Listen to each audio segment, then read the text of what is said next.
Oh my God, it's a podcast. Oh my God, it's the podcast. Hi, everyone. Hey. I'm Josh. I'm Sarah, and I'm sick as hell. I'm also sick. Welcome to a podcast will save this relationship. I'm Sarah, she, her. Josh, he, him. And we record this podcast in 2 parts because I got sick after recording. Yeah. So we started doing this thing where we do the first part one day and then the next part the next day. And I guess we've greatly underestimated how quickly life can go south within a span of 4 hours. 4 hours, even. Yeah. maybe. So we talked about collabing with the Judgies. Yes, we did. Read some newspaper articles from for 1922. Halloween 1922 that was in honestly York, a lot of fun. Pennsylvania. I really liked that. it. I'm gonna make some of those TikToks, I think. It was very fun, actually. That was a lot of fun, yeah. It was a new segment, and we did some 2-sentence horror stories for Halloween, which was fun. Yeah, we did our Reddit stories as usual. We got sick as hell, and we only did 6 Reddit stories this episode because of Hurricane Milton. Yeah. Ew. So we have to get this out ASAP. And also, I think that was still an hour and a half of doing Reddit stories. So there's still a good amount for you guys. Yeah, we talked. Let us know, actually, if you like less. Yeah. You know what? Please. Yeah, let us know if you like less. Please like the less. Please like less of them. But if you want to support the podcast, you can go to buymeacoffee, patreon.com/APWSTR at those websites. If you want to like, comment, subscribe, hit the gosh darn bell on YouTube. Yeah. And raise 5 stars on Apple and Spotify podcasts. And Palestine, Congo, Sudan, and Lebanon links will be down in the description, as well as Hurricane Helene as well. And Judges Collab will be down there as well. Go check that out. Yeah, go check out our collab with the Judges. Everything's down in the description. Yesterday. It's so much fun. Recording. Yeah, so enjoy the episode up until the halfway point. Bye-bye. Bye.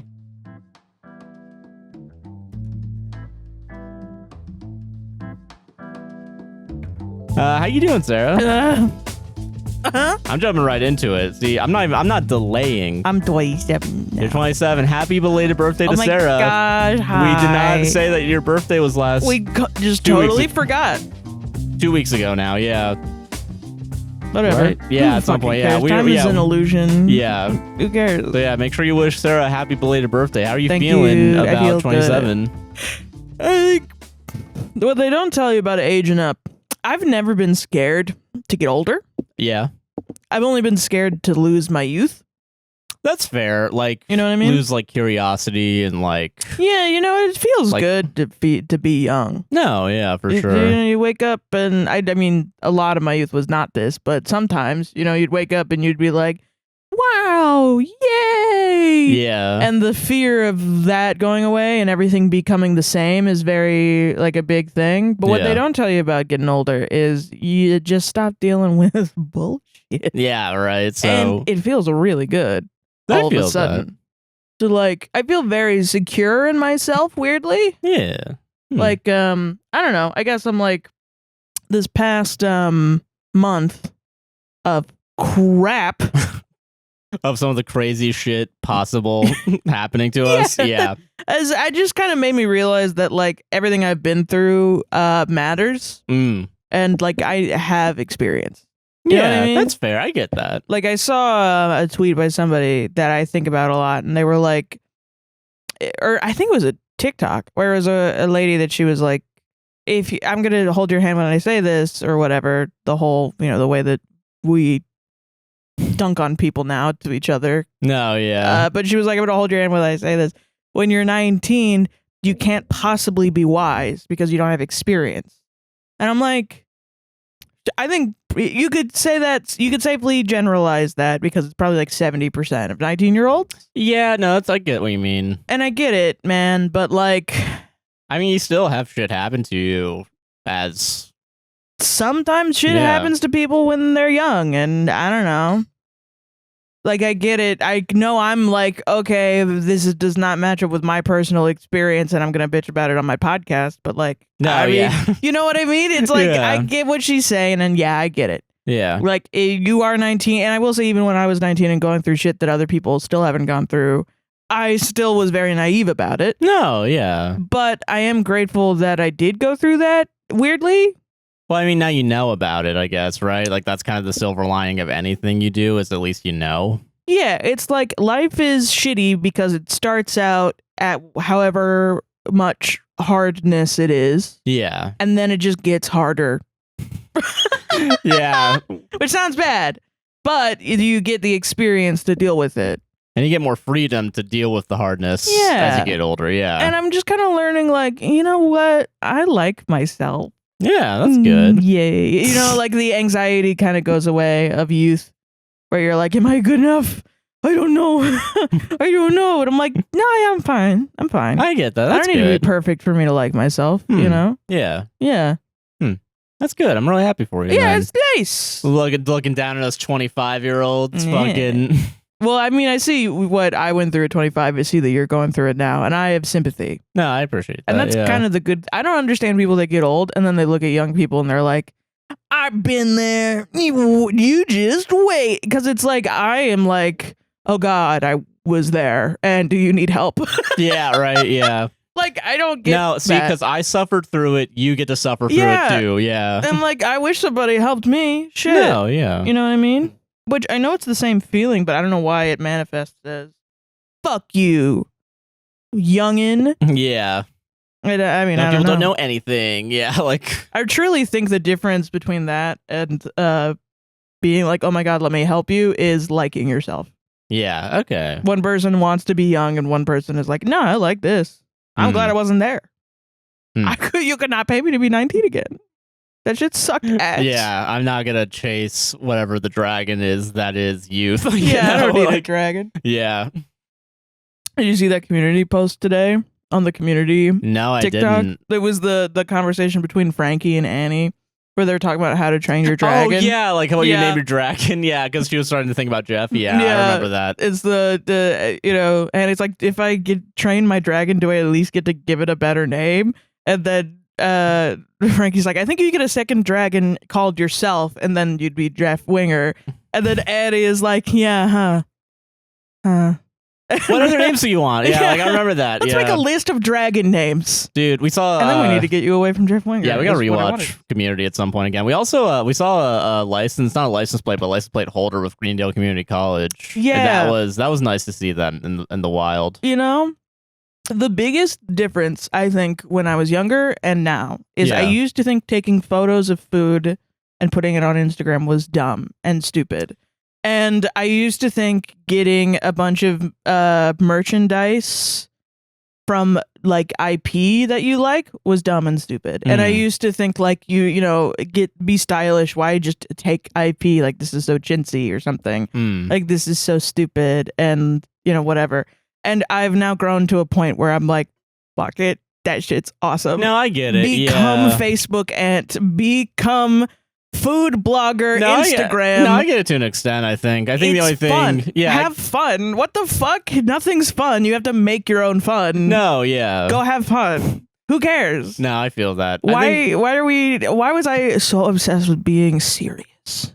No, I get that. Yeah. Like, I think that's a little silly. I wasted my hindsight. Time. Yeah, no. I think the only reason why I don't really buy a lot of shit, A, no money, but also B... Yes, of course. Like, shit, if I can't even fully pay rent, like, how the fuck am I gonna go buy a little figurine of Supermarket Simulator? Like, fucking why not, like a little... If you, pay your mini rent. diorama. Duh, pay your rent, fucking duh. But also, buy the figurine. No, yeah, I guess, like, I think there's a little limit to me because I'm, like, environmentally, I'm like, I just want to buy a bunch of shit, you know? I mean, all the serious things, yes, they do come first. But then, like, the judgment doesn't need to be there. No, I get that, yeah. You know? That's fair. Yeah. I don't think I really judge anyone. Yeah. I always usually err to system fucked up, you know? Yes. I will say, I think, like, me personally, like, the idea of, like, IPs and stuff, like, the one thing I care about most is, like, usually digital media. So, like, oh, yeah. You know, like, if I wanted to buy something, I'd probably buy, like, the actual, like, even DVD box set of something, you know? Or, like stuff like that, if that makes sense. Turning it to physical. Yeah, you know? I think that's fair. But yeah. But it's like, you know, I don't know. If you like something, you like something. Yeah, buy a poster of it. That's fine. Buy a fucking thing of it. Make Get art a t-shirt of it and, like, you know, take care of it. Yeah. Yeah. That's all that matters. Yeah, try and take care of the stuff you own if you buy, like, stuff. That's really, that's the lesson there, yeah. Yeah. I mean, we have to have a lesson in this comedy Reddit podcast. Well, I mean, that's a given for me because I grew up so poor. What else would you do? No, yeah. You know? Like, I don't think I ever bought furniture or thought about buying furniture until I moved out of the house. That makes sense. Yeah. Until I like went to college. Yeah. We never bought furniture. It was always like given to us. And then we just kept it forever. And it was like already secondhand, third hand furniture. And then it, you know, the Amazon, you know? Oh, yeah, the Amazonification. Oh, yeah, we saw a photo recently and there was a lot about cardboard boxes and none of them had the Amazon shit on it. And I was like, that's crazy. Wow, this is a pre-Amazon photo. Yeah, that was wild. Yeah. But no, happy birthday. I'm happy that you're learning all this, you know? I think that's good. It's just stuff I've been reminiscing about. Yeah. Fucking, yeah. But the birthday was really good. Honestly, I think this is the perfect birthday for me. Is staying inside and crocheting and watching having YouTube. cake and watching YouTube and being waited on hand and foot by Joshua. I will say, can we talk about the hurricane real quick? Because I mean, that's the only thing that's really sucked. And like, we got lucky, but we really did. I really want to emphasize, like, we can't even get FEMA money.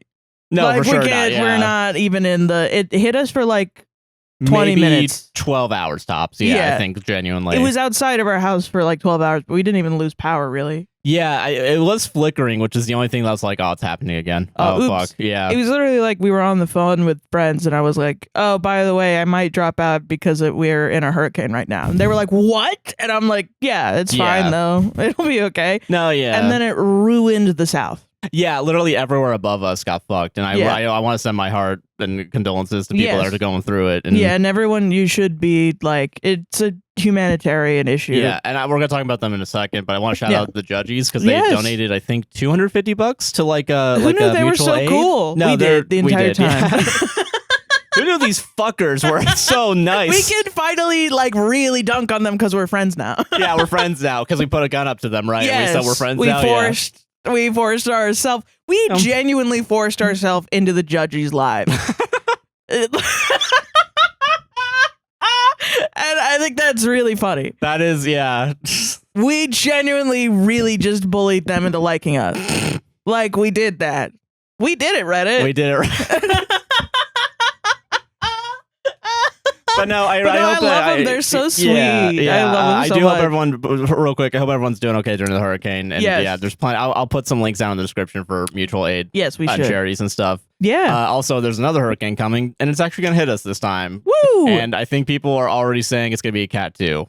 Oh, really? And at a Cat 1, we lost power. So, I know, but that's like weird, though. Yeah. I've been through multiple Cat 1s, and I don't lose power. Yeah, I don't know what the fuck's up with this place. I don't know either. I think it's a better place. There's one shoelace that's connecting us to the power grid. This is the thing about hurricanes, though, right? Is they're different every single fucking time, and you never know what it is. Exactly. With Charlie, it was like immediately after a different one, and that one was like really windy for some reason. And it took off everybody's fucking roofs. Yeah. And the Cat one that made everybody lose power, it specifically was like windy again, and it knocked over power lines. Yeah. But then Irma was like it knocked over trees specifically, and then fucking what was the last one? It's like whatever we don't reinforce is the thing that gets fucked over next time. Flooding was the last one where people's cars were getting flooded. That. Yeah. And then people were just like wading out in the water. Typical Floridians, yeah. So typical. No, yeah, and I think that's the thing that worries me about this hurricane is that we just had the other one. And I know Tampa and like St. Petersburg got pretty fucked. And now it's going to hit them directly again. And this time it's not going to go up. It's going to go inland, you know? It sucks because it's like all the places where people I have beef with live were hurt by Hurricane Helene. Yeah. And Hurricane Helene was also immediately after Fox died. And I was a little bit like, girl, you gotta calm down. Yeah. You can't be doing this to these people. Yeah. There's a lot of I went mystical. I was like, there's a lot of innocent people out there, honey. I'm sorry. I'm mad too. But we can't be drowning people. That's not okay. That's not okay, yeah. God.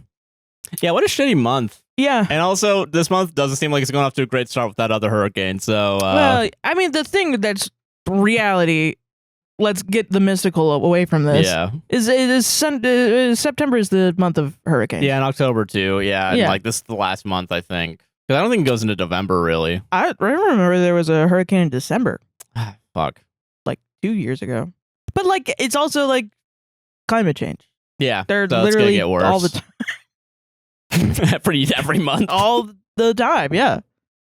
Oh, fuck. Yeah, I know. Yeah. But, yeah. That's why it's funny as Floridians that deal with this literally every year. Yeah, but I do feel bad for literally everyone else. Where like, dude, I saw a video on TikTok that was like 2 shipping containers just destroying a bridge, like above a little, like usually a shallow river, I assume. Yeah. Like one of them just hits it and it's got like slanted inland, and then another one from behind, like fucking crazy. It was just came in. I think it did break the bridge eventually, but I didn't watch it all because I was like, that's awful. Holy shit. Oh my God. Yeah. I mean, hurricanes are devastating. And I want to emphasize that because this one really devastated a lot of people. Yeah, this one, like, I don't want to bring up the Katrina word, but like, there's a little bit of like, I'm remembering exactly. Specifically in how they're kind of being abandoned. Yes. That's the thing that I think is really fucking with me. I do think it's good that FEMA is giving the money, though. Yeah, but I think it's definitely not enough. And well, I mean, I don't know. Apparently, Mama Tot is getting canceled right now because of that. She's saying that people are only getting $750, which is not the case. Oh, really? Yeah, it's like anti-Biden propaganda. Oh, okay. They're getting $750 up front for food and power, and then they're going to get more later. Okay. Yeah. Yeah, I guess it's not the Bush administration, I guess. No. That's kind of the silver lining now is... We'll see how it's ongoing, but you should definitely also I really appreciate people donating and like talking about it and caring about the South. I think that's nice. Yeah, no, because I mean, there's a liberalism as part of liberalism that I really don't like. That is like, well, they voted for a Republican, so they deserve to drown. That's why a hurricane came, is because they voted red. Are you like? I know. They're still it's human. Like, what are we doing? It's just the liberal version of gay people cause hurricanes. Yeah, I get what you mean. Yeah. I don't know. Like, it's difficult, I guess. Like, like living here. I mean, Florida is like a weird like mishmash of both, of like South and North, but like. I don't know, like, I think there are good parts of the South. I think it just, like, I mean, yeah, like, obviously racism's a huge fucking issue still down here, but... Yeah, well, it's where a lot of poor people live, man. Yeah, that's the thing, and, like, the thing that sucks is Republicans use that to divide people, as opposed to, like, divide people on things that don't matter, like race, that don't matter in a perfect world, is what I mean. Yeah. Right. But in the world we live, it does matter technically, because they decided to make it matter as opposed to... We still live in this system. As opposed to, hey, maybe your boss sucks. Maybe the person that has all the money actually is bad for you. Yeah, it's like... and I think it's something that gets confused a lot when leftists talk about like identity politics and shit. Yeah. Where it's like, liberal identity politics is dividing the left because we're not focusing on class solidarity. Does that make sense? Yes, that makes sense. Yeah, because it's like, the poor guy doesn't automatically vote for Trump. No, of course not. Yeah. The poor guy in a Republican state doesn't automatically vote for Trump, and also might be a socialist. Yeah. You have no idea. Yeah. The stereotype that you're going off of to determine whether or not he deserves food or should live or die is crazy. That's insane. No, yeah. Yeah, I believe, and maybe this is a little too radical. Stop me here.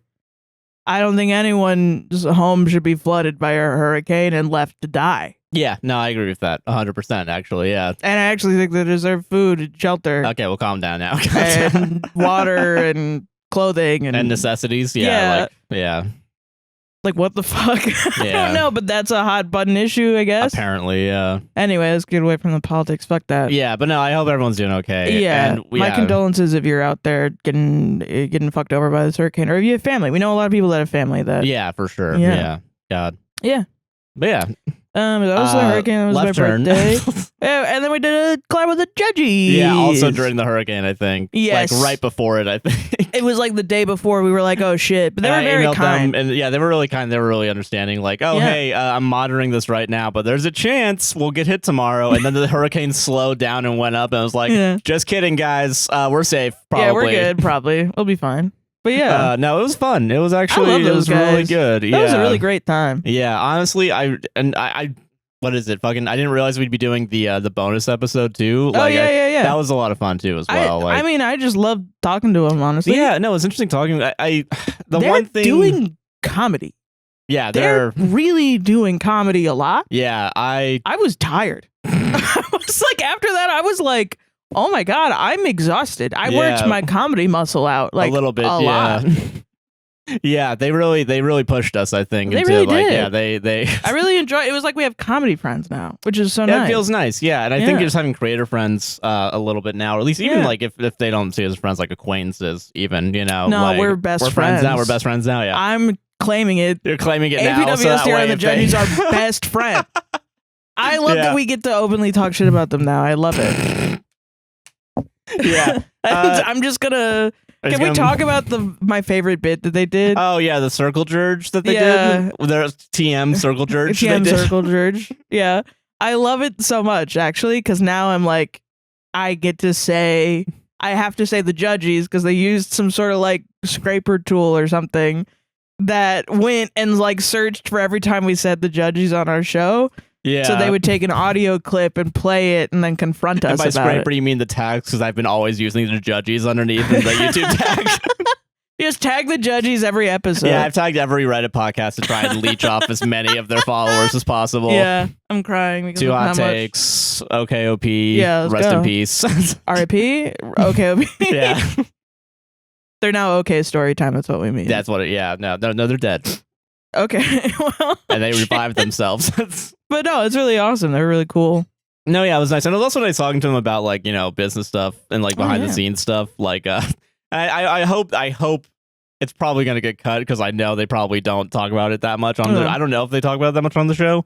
But like me being like, oh, do you guys get your shit stolen too or what? Like, yeah, talking about that and how nobody does anything about stealing content on I don't remember TikTok. if that was recorded or if that was right before. Because we talked, I think we did like maybe 2.5 hours of recording and then like maybe an hour and a half of not like just talking. I don't even know. I don't remember right now. It was a while. That's how much I trust them. Is I don't care. They have me recorded the entire time talking about every which thing, and they could put anything in anything, and I trust them. Yeah.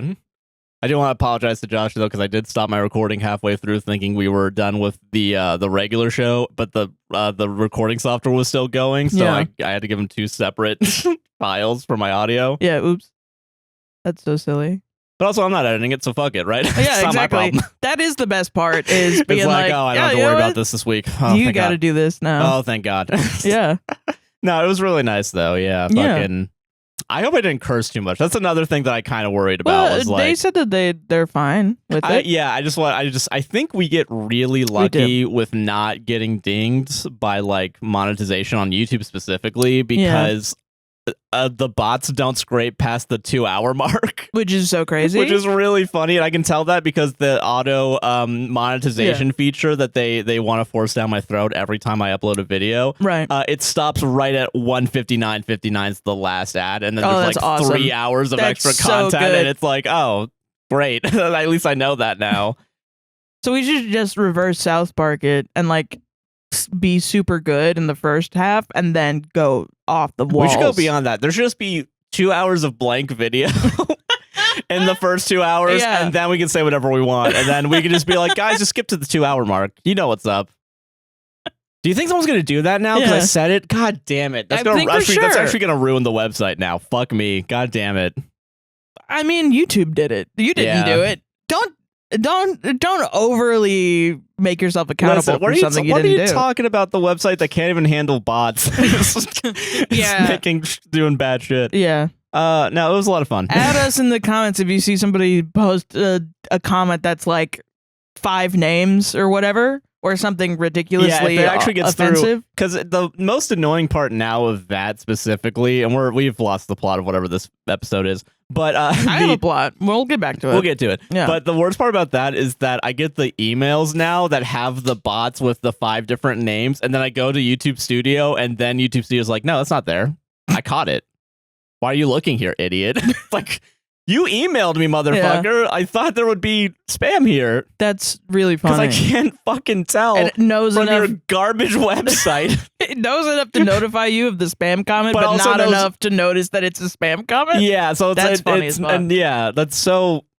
It's like it's being like, no, this one's really real. That sounds like super real, though. But like, just in case I deleted it, though, so you don't have to worry about it. I just wanted to let you know it happened. It also felt nice to be talking with people that like keep up with our ADHD speed. Oh yeah, like there wasn't that many. There were honestly a lot of moments where I was saying the same punchline as Christian or Erica or Josh at like the same time. At the same time, and I was like, "Wow, we're on the same." No, that shit. happened. I think that happened a lot too, or like it happened like a split second before or after. Yeah. Like, and it's like, okay, yeah, we're on kind of the same level here, aren't we? Huh? It's nice, you know. Yeah, that was really good, honestly. It's refreshing because I don't get to do that. Like, I mean, with my friends, that's how I am because those are my friends. No, yeah. But like, you know, you go out to the 7-Eleven and you talk to the clerk and you say a little quip, and they're like, "What?" And you're like, I meant like this," and then they're like, "Oh, okay, I don't get that," and they're like, "I'm just gonna buy this now." Yeah, here's the $1. And it's like, it's not the clerk's fault. It's because I'm autistic. I'm autistic, and they were like, "What the fuck? I don't understand your brain." ADHD, I'm going a little too quick right now. My brain's weird. I'm not saying I'm like my brain's better or whatever. It's just different. Yeah. And it's nice to be of similar brain types. Yeah, I feel that. Yeah. Yeah. I don't know. Yeah, I feel like it was really refreshing, honestly. Like, for fucking sure. It's also been like a year since our last collab too, so it's nice to be back in talking with people. Yeah. Yeah. It was really good. Yeah. I really, like, I don't want to pressure them into doing a 20-hour recording session. And I really said that like multiple times, like, listen, guys, I know that our podcast is 4 hours long. You don't. Yeah, you literally don't. There's no pressure and at all. And then Green Flag, they were like, "No, fuck it. We're gonna fucking do it. Yeah, go on your fucking show. We're gonna explain the movie to you, maybe. Like, yeah. Which we don't know if that's for sure. That's not. Yeah, that was really cool. I like the idea that someone's actually interested in the first part of the show. Yeah, that was crazy. Rather I was than like, the second half. Like, thank God. Okay, cool. Finally. I think it's a 50-50 now. I don't think it's as like it's. I don't think it's like 2070 or 2080, whatever it was before. I think it is more one out of two people actually listen to the first half now. That's nice. Yeah, because I forget that YouTube like it doesn't really count. Like if you just watch the first second and then you run away, it's like it's not part of the watch time. So I think it's more like I think mostly podcast listeners. I think because no podcast app has the video, so you can't easily scrub. Yeah. Yeah. So I don't know. Yeah. I don't know, it was really great. It was just fun, yeah. I was laughing about it for like days after. Yeah, I was so fucking worried I wasn't going to make it on time, actually. Because that was the day I was doing my hurricane prep. Oh, yeah. And part of that was driving all the way to my parents' house to get one thing of water. And then also I had to stop at Publix to get your cake to make sure we had it before the hurricane, before everything closed. And then also get your birthday present from CVS. Yeah. Yeah, and it was just what was my birthday present? It was the scrapbook. Oh, yeah. Yeah. It was really... Josh got me a scrapbook, and then he got me a bunch of photos of Fox, and I put them all in the scrapbook, and it's really good. Yeah. And cute. No, yeah. I think it was a no-brainer gift with everything that's been going on, you know? Genuinely is the perfect gift. Like, I really don't need that much shit. No, yeah. You know? Like, I used to think I wanted to go to the beach for my birthday. Like every year, yeah. But and it's like, I think it's just as I've grown older, I like going to the beach more. Yeah. But I don't want to go on a whole damn trip for my birthday. I want to sit at home. No, I want a scrapbook and I want to eat. I mean, cake. it's work to go on a fucking trip. That's like, what I just got to give in to my homebody, like, neurodivergent being a little ass. hermit, yeah. Yeah, I'm a hermit for sure. You're a Woody Harrelson from Now You See Me. Yes. I'm a Woody Harrelson in every movie he's ever in, and not him in real life because he's a MAGA. Yeah, no, he's a fucking freak. Yeah, but no, fucking. God, sorry, I just realized I have to watch Now You See Me 2 at some point. Not in November. Now. In November. Actually, no, because in November you're watching good movies that I will pick for you. Oh yeah, you're right. And then in December you'll go back to your shitty movies. Okay. Fuck. I mean, okay, Christmas. Merry Christmas to me. Merry Christmas to me. You can watch shitty Christmas movies. That might be fun. Yeah. Hallmark. Yeah. But you don't like horror movies. I don't like horror movies. I fucking hate horror. He refuses to watch horror movies. Yeah. Which is good. That's a boundary. We're respecting his boundary. Yeah. Okay. No, guys, tell me to watch Terrifier 3, a movie that people are walking out of. Really? Like, yeah, I heard about it. Apparently. It's kind of fucked. Yeah. Like I know why. Oh, you actually know the scene? I don't know the scenes at all. Yeah. But like, it's like a kid. From what I've heard, I haven't seen it yet. Yeah. It's hard to watch movies like that with Josh here because I really only want to watch movies with Josh. Yeah. But like, I like watching horror movies, but I don't need it. No, I get that. You know what I mean? So I just end up not. doing it. That's fair. But I do like keep up with like the news of like the most recent horror movies, and I haven't heard of it. It's like torture porn essentially. Yeah, and like the first two, like from what I've seen, like they've just gotten progressively more and more. But I guess this was the one that hit a nerve with people finally. And so it's like, but it's so bad. And there's a lot of movies like that now too. Like there's one that has Frankie Muniz in it or something. I think it is Frankie Muniz. And it's like about a bunch of people that get trapped in a tribe of people in like the middle of nowhere, middle of like South America. And they... Oh, I know which one. Because like that was it was an Eli Roth movie from like a couple years ago. I know what you're talking about. It's the most gross shit that I've ever seen. But it's also like funny because they use like a lot of it is about disease and about like they all are force fed like meat and then they have like diarrhea. But the diarrhea noises are like a sound effect. Yeah, because I think Red Letter Media made a video about it at some point. Or like they're talking about like horror movies or some shit. Yeah. No, fucking. I think that's what pissed me off about some horror movies is like there's just not a point other than let's watch people get tortured and ha ha ha. And it's like, listen, I'm a fan. Like I like older shit where they have a point. And I don't think everything needs to have a point per se. I but think also horror you should. Yeah, that's what I would want to watch. Yeah, like Barbarian. You would watch a Barbarian. Fucking Barbarian was great. Yeah, because it had a fucking point to it. There's other, like, I don't know, I think psychological horror, I think also, like, is something that actually interests me. Would you watch Rosemary's Baby with me? I would, yeah. I'll watch that with you, yeah. Really? There's a lot of movies I want to watch. They're not, like, psychological horror, but off topic, I guess. But, like, fucking, I do want to say I saw the TV Glow. And I think there's a new one that's, like, people let's switch get brains. Together. Yeah. Let's go, let's get trans. Yeah. Let's watch the movie that transes you. Yeah, cool. Yeah.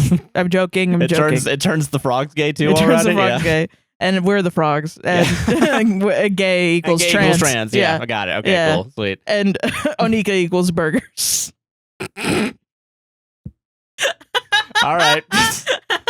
Fuck. Yeah. But no, I don't know. I think, there's a limit. And I guess I can see why people are walking out if that's the shit, like in the first 5 minutes. Like, also, you got to ease people in. It's like sometimes you want to eat steak, sometimes you want to eat junk food. Yeah. But the steak is like a good horror film, and the junk food is watching a bunch of people get brutally murdered for no reason. Oh, that's fair, yeah. Fair enough. Yeah, and it's different shit for different shit. Yeah. I only eat at 5-star restaurants, that's what I'm hearing right now. Yes.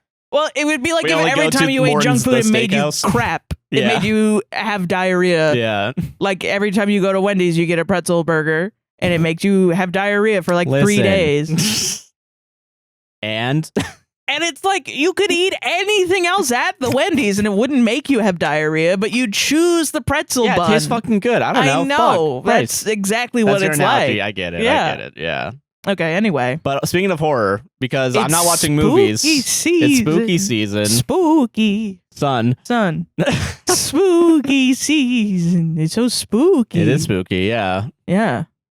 So I have stuff. And I have nothing prepared. Yes, so you get to sit back and relax. For a whole month. Thank God. Yeah. So I was going to start us off with something that we've known before, because I wanted to check in on it. Ooh. 2-sentence horror. Oh. What's going on with them? Okay, all right. Okay. So then I read some of them today, because I lied to you and said I had stuff prepared. Oh, great. And I was like, how easy could it be? It's got to be easy as fuck. So then I go and I look at it, and it's bad.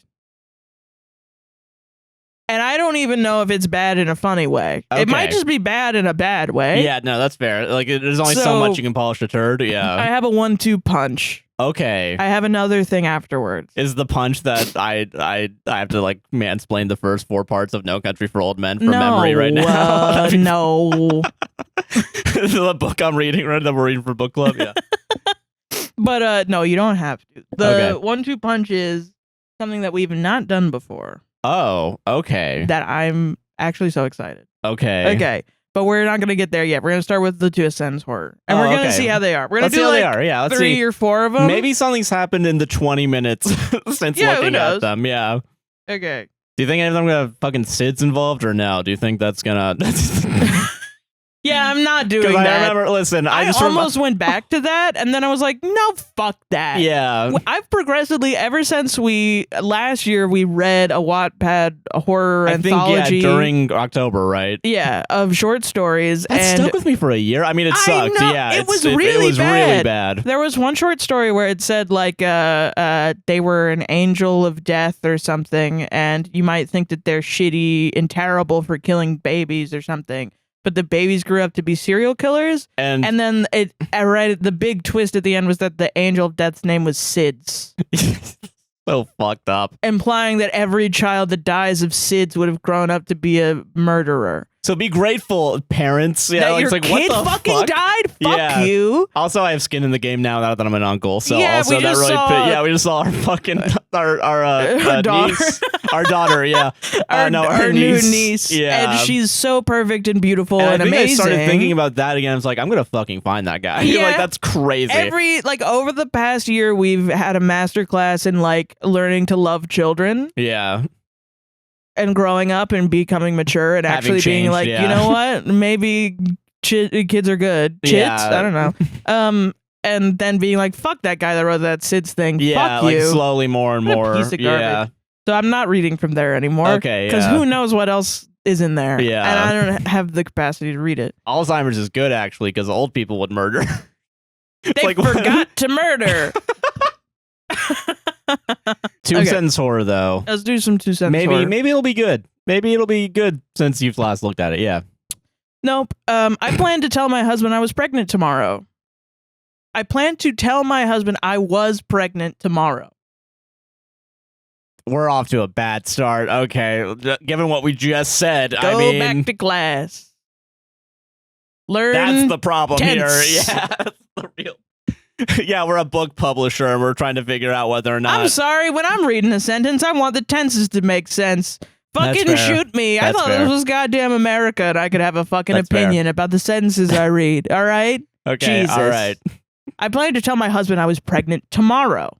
Okay. But when my son from my first marriage went missing, my husband smiled as he stroked my belly and said, now we can make room for our real family. I forgot about 2-sentence horror, actually, now that I'm remembering it. And the fact that you have to cram as much information in a run-on sentence as possible. Yeah. Like it would have been 4 sentences if you actually cut it up. For sure, yeah. And like if I had more time, I would have written a better thing. Yeah. Like fucking. It was already a run-on sentence before you got to the quotation. Yeah. That is technically, I guess, not its own sentence. But also usually it can be. Yeah. Yeah. God, that's so okay. So like the husband murdered the first son, her first child, so that we can have a real family, which is that's so dense too. Like, isn't the whole point also like if he didn't know that she was pregnant, how did he know to kill the kid? So yeah, or did he get her so pregnant? What's the lore? So I guess the lore is that he got her pregnant on purpose. Maybe this is good because maybe we're thinking about it. Yeah, that's what it is. That's what makes it good. No, because like, okay, so in the lore, right? In the lore, make your writing deliberately not clear, so you force your reader to be. Listen, it worked for confused. Five Nights at Freddy's. It can work for you, all right? Listen, I like Five Nights at Freddy's. Don't get mad at me. But, yeah. Listen, okay, so is it okay, right? Maybe we're wrong. Maybe you're right. Maybe it is better. We just didn't get it. Maybe it went over our head. Do you think there's gonna be a 2-hour-long video essay on that one? Reddit. I feel like I could do one. Yeah, for sure. The intruder tied my mom and I up together and chose. Fuck. No, the intruder tied my mom and I up together and told me to choose which one of us would die. After I chose my mom, he untied us and ran away. So no one was in any danger the whole time. I'm so scared. Well, that's just funny. Yeah, he's a little rapscallion, like ruining families. That's the real horror. Is your relationship is strained. He's like, okay, unties. I love that. I love that idea. I think that's funny. That's actually fun. That's actually I kind of enjoyed that one a little bit. Silly Billy. Yeah, he's just being a little guy. I don't think he's gonna go to jail or anything. I think it's just like, what the fuck happened? Silly Billy, the family ruiner. Yeah, I guess. Do you think he'd make an hour and a half 90-page script of that? Yeah, I definitely could. His family was strange. That was when what an intruder. murdered his family. Now he does it, but on a smaller level. That was what Little Billy. That silly Billy. Silly Billy. Little Billy, Silly Billy? Yeah, there you go. Little Billy, Silly Billy. Don't steal that, you fucks. And then you can make a little song like Little Billy, Silly Billy. Oh, yeah, and then you have the... Yeah. Little Billy, Silly Billy. Yeah, and you just have like a you have the it's slowed down and it's like a kid singing it and then Silly Billy now in theaters. Yeah. Rated PG-13. Rated PG-13. Blumhouse. You could sell that shit to Blumhouse. Oh, for sure. They've made a movie called The Black Phone. Do you think they have any fucking standards? Like, come on. Yeah. And it's about a guy kidnapping people. It's too. Really? It's not about your phone. Well, because I think the kid uses the phone to contact spirits that the guy killed to help the kid escape. Oh, like scrying into your phone. Yeah, I get that. I mean, so I guess it's not. It's better than the kidnapper, but like it's still like silly. I guess because that is what's. I mean, I didn't know this, but that is what I understand from what I've read on random web pages on the internet. Yeah. Okay? I don't know. Yeah. I'm not a witch. I have no idea. My earrings might be deceiving you. But no, from what I've seen, like if you get like a scrying bowl, it's just like an obsidian bowl or like a reflective black thing. And then you look into it and it brings images to your mind because you don't have anything that you're seeing. I don't think Jason Blum was thinking about that though. I mean, maybe. I think it could be like a trope that you misinterpret and then you're like, whatever. But I think that is a cool idea that you could scry into the blackness of your phone. Yeah, well, it's like a rotary phone like on the wall, and like he picks it up. Yeah, not a rotary phone, or like it's an inline phone. It's not your phone? No, it's not a cell phone. That would have been way better. What are you fucking talking about? I was just magically thinking up a better idea. Yeah. Jesus Christ, Blumhouse. Are you writing the Black Phone 2 smartphone?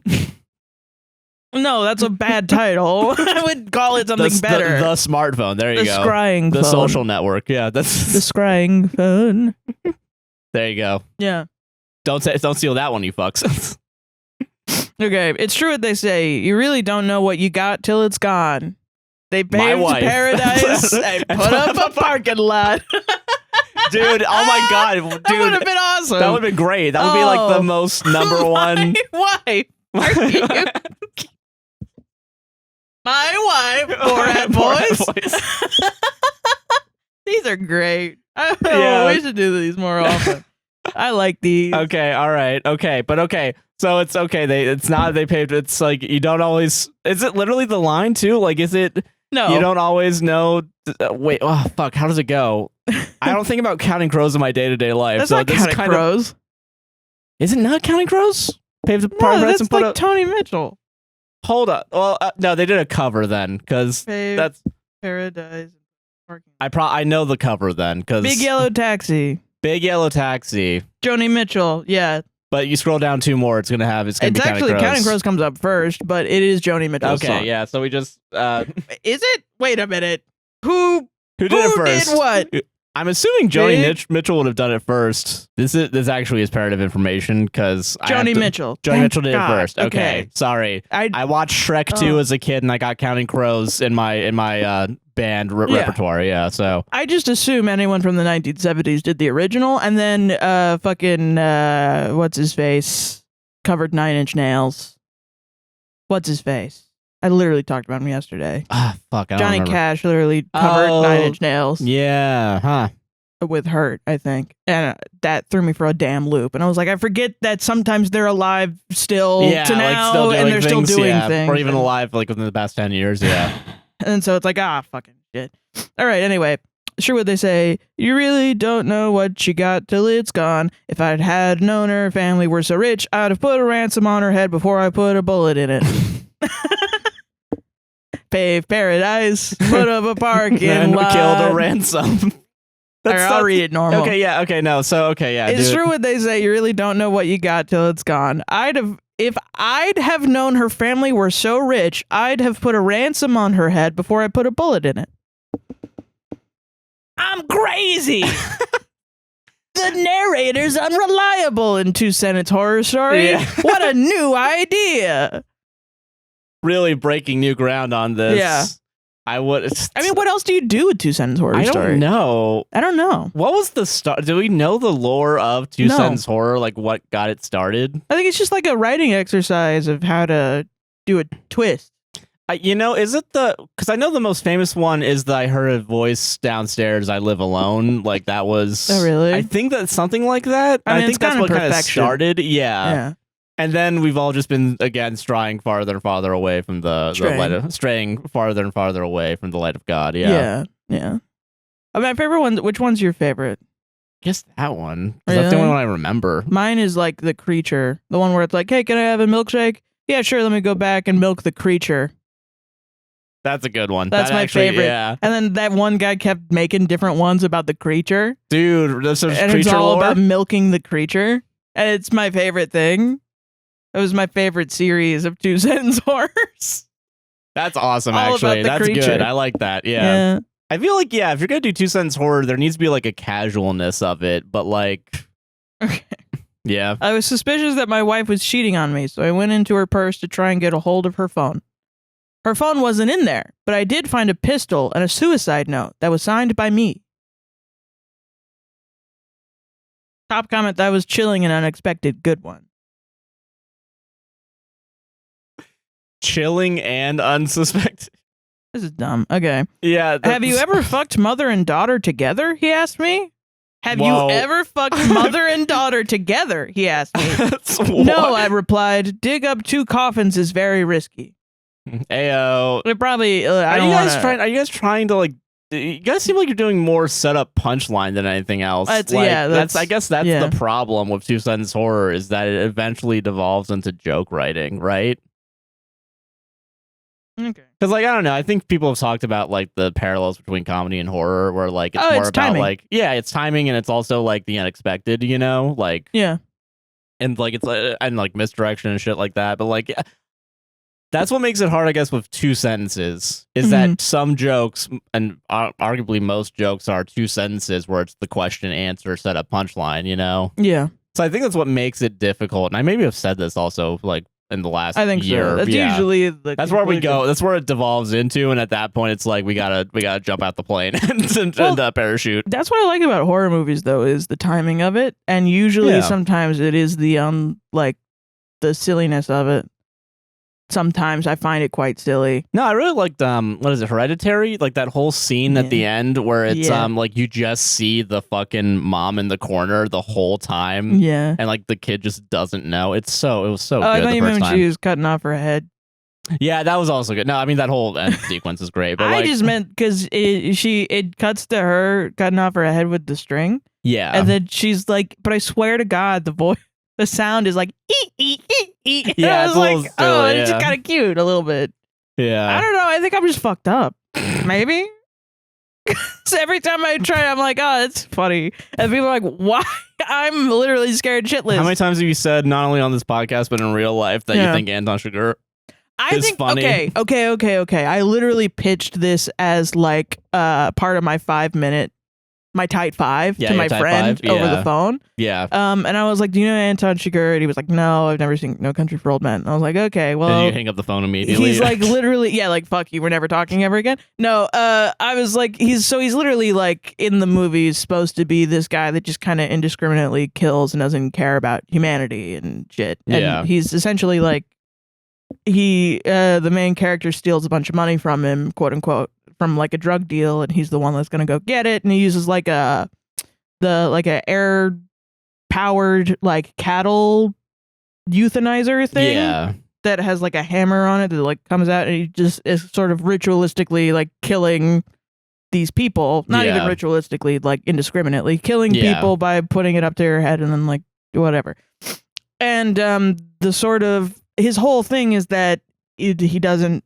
He's like bereft of care, but he also is like sort of the manifestation of reality and chaos is my interpretation of it. And I was explaining it to him, and I was like, and I think he's so funny, and no one else gets it because he's terrifying. He's like one of the most terrifying characters in all of media. Yeah. But I think it's because the Coen brothers put him in a fuck-ass bob. Like, and I didn't realize this until I started reading the book. he's not described with a fuck-ass bob. He's just like an unsettling guy. Yeah. And the Coen brothers were like, you know what? Put a bob on him. Put a bob on him. Put a weird little Beatles bob on him. That is probably informed by like the time period is like the 80s or whatever. Yeah. Dude, have a weird haircut, but it's Javier Bardem's like weathered face, realistic weathered face under like a Lord Farquaad ass bob. And it's the funniest fucking thing.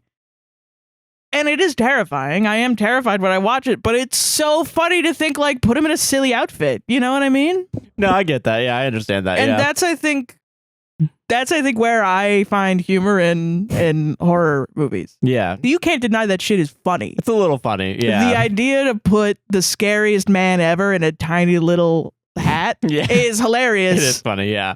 Put him in like a clown costume. I do think of that scene where he's walking away and the car explodes from behind him, and he's just kind of. It is a little funny. It still is a little funny. Yeah, I get it. I do get it. Imagine you're manning your gas station, and a guy walks in with a fuck ass bob, and he says, "How much would you bet on a coin toss?" And you're like, "This guy threatening my life?" And he's like, "Do you live out there?" And you're like, "Wait, well, you know where I live?" Like, wait. I'm not gonna let some motherfucker with a shitty haircut kill me. And that's what caused Sarah to die that day. Yeah, that he does kill you. And it's like the tragedy also that you were murdered by a guy with a fuck ass bob. Shit, man. Yeah. Honest to God, hardworking man killed by a fuck ass bob. Yeah, God. God bless. So yeah, fucking. Anyway, I have a ringer.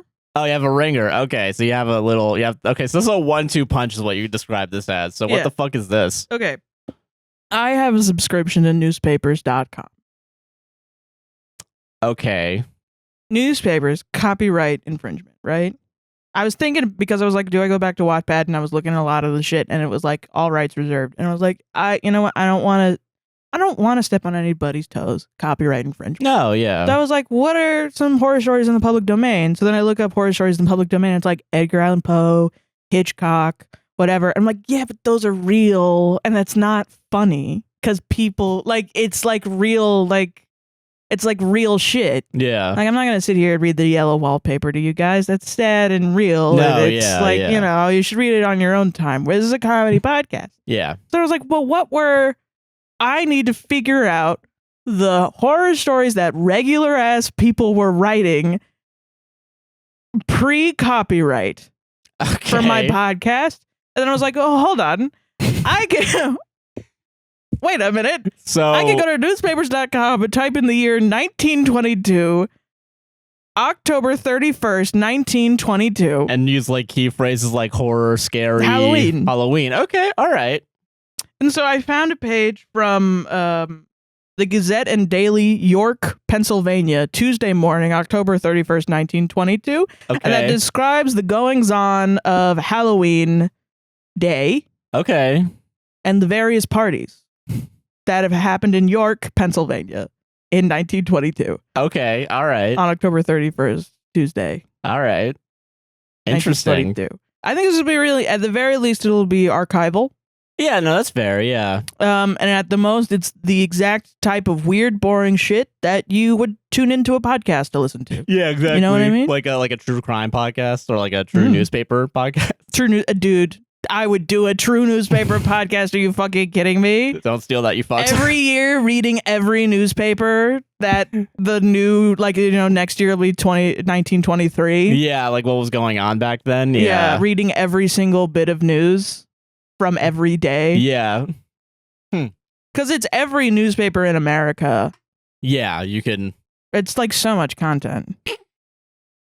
And it's just, you had to choose I just chose a random fucking city. I think it'd be really simple. Like, you just call the podcast like 1928, and then every year you do one newspaper, and then you go to the next newspaper in 1928. I think that would be awesome. Oh, don't steal that, please. No one steal that. Someone do that. I want to listen to it. I copyright APWSTR Productions 2024. Well, I don't want to make money off of it. You shouldn't make money off of it. It's public domain. Know what I mean? No, that's okay, fine. We're going to do this now, but we're only going to do a little bit of it. We're not going to do all. All right, fine. All right, okay. All right, okay. All right, gabagool. I mean, it's not like it's public domain. You shouldn't make money off it. That is how you use public domain. Stop printing books from Charles Dickens, guys. No, that's not what I mean. Don't do it. I mean, like, if you're going to do it in an archival way, don't put a fucking paywall over it. Fair. That's dumb. That. I don't agree with that. Newspapers.com. Newspapers.com. I would happily pay for newspapers.com, so I like it. Okay. Triangle Club gives friends bal mask. Scene of gaiety at Women's Club with dancing, decorations, and contests. Prizes are given. Triangle Club? Triangle Club. No word in that sentence made a lick of sense to me, man. That's partner. I don't fucking know. Partner. Yeah. Okay. All right. Okay. So there's a club. There's women dancing. Prizes are given. Prizes to be won. Also, the fun thing is they call Halloween Halloween. There's there's a little apostrophe in the middle of the ween. Wow. And it's fun. When did we change that? I don't know. That's curious. more fun, isn't it? To the long and undying strains of jazz music, which filled the hall of the Women's Club last evening, many dainty dancerettes and dancers in mask twirled until the wee hours of the morning, which in itself spells success at the annual Halloween dance of the Triangle Club of York. I think this is great. Could you imagine? I think this is great. Like, dude, like fucking like what you a go, legendary like you go to a club at Universal Studios, and then the next day people are like, it's in the newspaper. There was a fun club night. That was last a fun night. club. People Everybody got on danced. stage and did karaoke. They played the Monster Mash. It's like, that's wild, man. Things were so fun. Weird. I like it. Okay. It was an outstanding feature among the many past, present, and perhaps future parties of the season. Whoa. Okay. So wait. No, this is like not on the 31st. No, this is on the 31st. So they're gonna keep talking like fall parties, I guess. Yeah, it's like fall parties. Okay, yeah. all right, that's fair. There was a wide variety of costumes in suits, jumpers, and fluffy dresses worn by the guests who peeped through satin masks at one another. The hall was especially attractive, having yellow pumpkins, elusive ghosts. They got ghosts, dude. That's a pretty big wild. And crepe paper streamers, which blended, of course, with the season. Cards, games, and dancing were the order of the evening, not forgetting the specialty dances scattered throughout the program. The contests of the evening were supervised by Richard S. Oberdick, a member of the Triangle. Not gonna make a joke. Not gonna do it. That was a real guy. That's a real person. That's why I'm not gonna make a joke, because I'm a respectable person. That guy's probably dead now. So we can make fun of him, is what you're saying? No, shut up. He was a real guy. That's what Sarah's saying right now. Is that if someone is dead, you can make fun of them whenever you want, is what Sarah's saying right now. The following prizes were awarded during the evening for the contest: elimination dance, 2 black cats; spot dance, box of Halloween sweets. Wait, so you just gave away cats? Is that like? Well, that's awesome. That's so cool. What the fuck? Like they did it like one of those like it was like in Community where they did like a little crunk dance. And it was like the last one standing, I guess. And then you just win 2 cats. That's pretty good. I would fuck it up, actually. No, yeah. Are you kidding me? Elimination dance, 2 black cats, spot dance, box of Halloween sweets, milk drinking contest. Dude, you gotta chug that milk. Hold on, though. You said Philadelphia, right? Not Salt Lake City, right? No, it's Philadelphia. Milk drinking contest, automobile. You want a fucking car for drinking the most milk? You get a fucking Ford T150, whatever the fuck it was, like the T model. That's crazy. What the fuck? Donut eating contest. That pumpkin stabby racket joke from the fucking. Do you remember that stabby joke from the special that was like you could go to a carnival and win a house? That's so real. True, That's fucking real, You can drink dude. so much milk, you get a car. Donut eating contest, pumpkin racket. Cards. These are some wild variations of prizes. Yeah, cards, Halloween devils, costume candlesticks and candles of Halloween nature. Music during the entire evening was furnished by Hawk Burger's Quintet of York, Great red apples, cider, ginger snaps, pretzels, and everything good was in store for the hungry mouths. That's a little okay. Is this before or after the Associated Press? That's a good question. I have no clue. The party was chaperoned by Mrs. Waiter B. Liggett. The committee in charge of the dance was Richard S. Oberdick, chairman, assistants Frederick Eichelberger, and Charles Rudy. And that's the first story. I have an entire page of these. You have an entire page? Yes. Oh, shit. So we're going to go till we're tired. Okay, all right. So all right. This is fascinating, I guess. Like awesome? To see how it was. What is that? So it'd be what is it like? That's like 102 years ago. 28, right? No, it's 22. 22? Oh, yeah. Fuck, 102 years right now. Jesus. That's crazy. Yeah. That's wild. Okay. All right. Wow. Because I think copyright's 100 years. That makes sense. Yeah. Isn't that awesome? That sounds fun. That does sound... No wonder they called the fucking Roaring 20s. That sounds awesome as hell. Yeah. Okay. Wow. So... Yeah. Yeah. Oh, this is right before the Great Depression too, isn't it? Yes, it is. And it's also right after the Spanish flu. So this is that one day that things were kind of all right. Yeah, Halloween 1922 was for a bunch the best. Before a bunch of stockbrokers started falling down, baby. I don't think they were I think they were jumping, honey. I don't think they were falling. Well, falling's part of the jumping. I guess so. St. Paul's SS class Halloween party. Class number 9 of St. Paul's United Evangelical Church, Mrs. Charles Royer, teacher, held a very successful Halloween party last evening in the social room of the church. Is one of the prizes going to be like meeting with Jesus Christ himself, and then another one's going to be like punch? Like maybe like punch, or do you mean like a drink, a drink of punch? Yeah, no, like. Like, I don't know. It's between getting cats and cars. Like, how fucking, like... The cats were the first one, too. They love the cats. Yeah, the cats got the high billing, yeah. But that's also like, oh, some candy. Who needs a friggin' car? I don't need that. Well, I just walk. The St. Paul's SS class Halloween party. Class number 9 of St. Paul's United Evangelical Church. Mrs. Charles Royer, teacher, held a very successful Halloween party last evening in the social room of the church. Games and contests were enjoyed throughout the evening. The hall was decorated very attractively with crepe paper and pumpkins. A lot of crepe paper going around. I see a pattern right now. Yeah, everyone likes the crepe paper. Refreshments were served during the latter part of the evening. Among those present were Mrs. Ruth Johnson, Cyril Ham, Mary Aliens. I don't know. Allens? Maybe? I think probably Allens, but not. It's Aleons. I don't know how to say that. Sorry if that's your last name. Priscilla Maddox, Gladys Rutland, Viola Nacy, and Viola Keller, and several boyfriends. This is all right. Well, fair. Several boyfriends. Oh, okay, got it. Yeah, yeah. Interesting, because it feels like this is also at a time where, like, I guess this might be like a small town newspaper. Maybe it's for York, Pennsylvania. The fact that I can't think of a York, Pennsylvania right now is probably like, yeah, this is. I'm wondering if this is the old York. Yeah, not the... Or I guess the middle York, because there is a York in the UK, and then they made the New York, and then I guess there's regular York. There's second New York, yeah. There's middle York, I guess. Yeah, I don't know. Weird.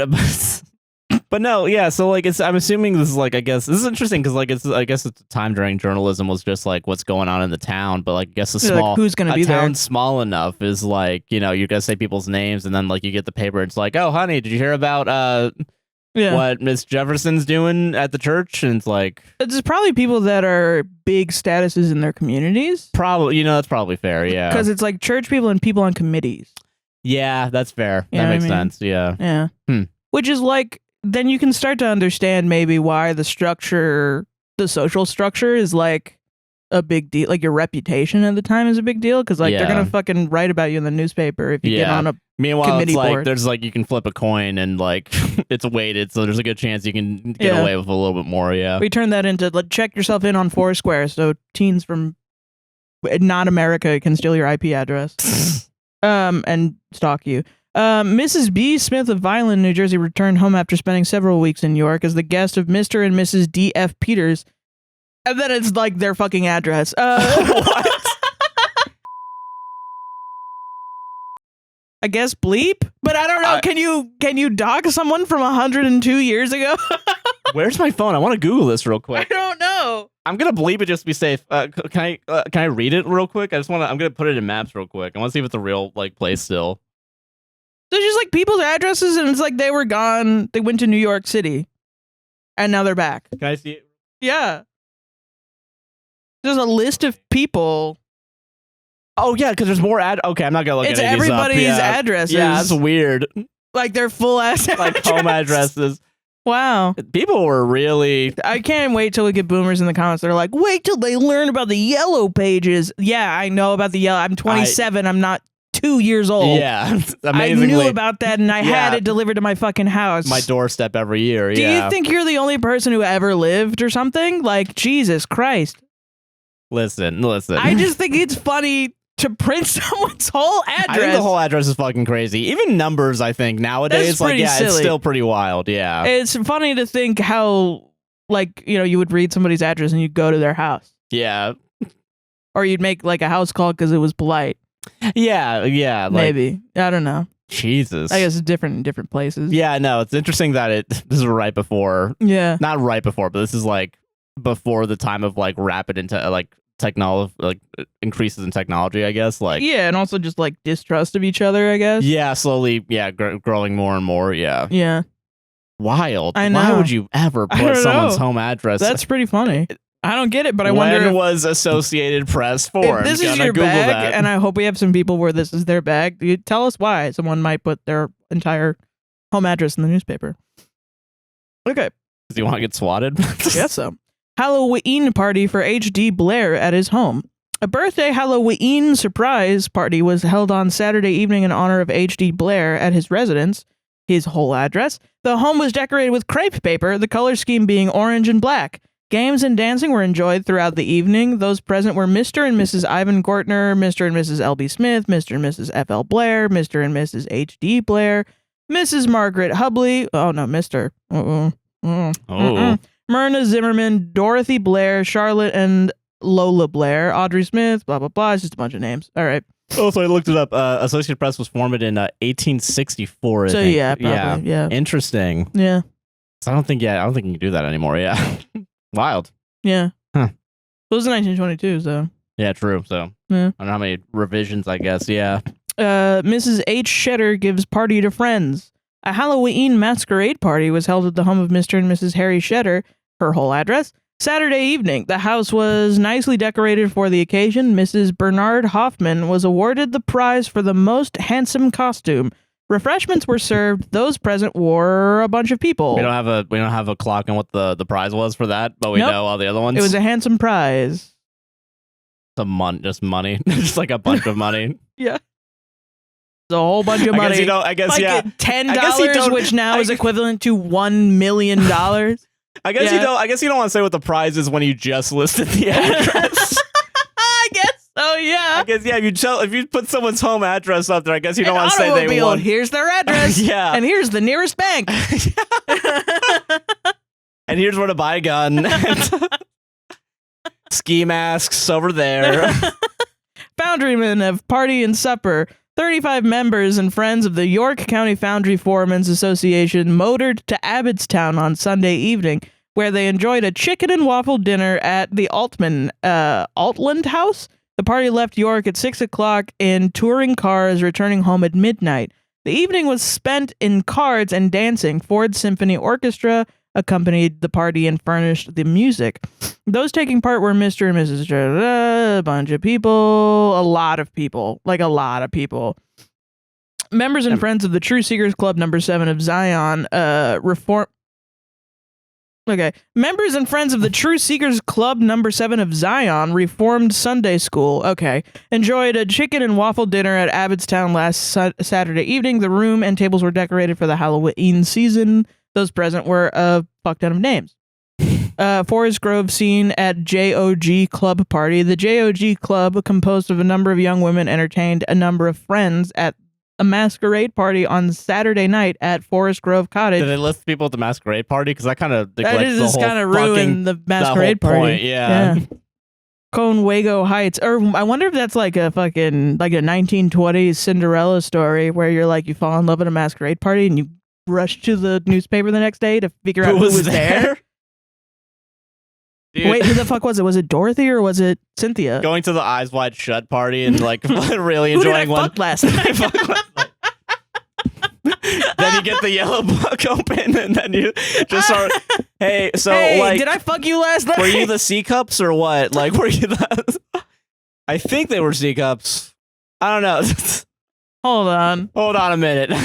Shit. Were you? How were you fucked last night? Do you remember? What positions? What positions were there? And what order were they in?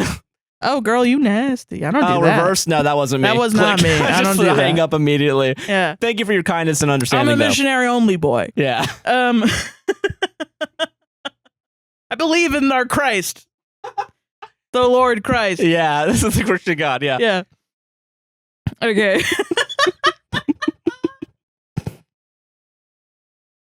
It's kind of romantic. It's a little romantic, yeah. I said it in a disgusting way, but it is romantic in a weird way, yeah. Kind of the same as like you go to a sexy Halloween party and you have sex with someone in a costume. You don't know who they are until afterwards, and you're like, oh shit. Who's God.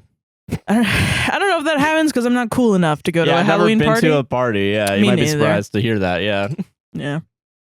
There's kind of the downside of not going to university is not going to college Halloween parties. I only went to like one film party and it wasn't really a party. It was just like a hang. Yeah. Were there costumes?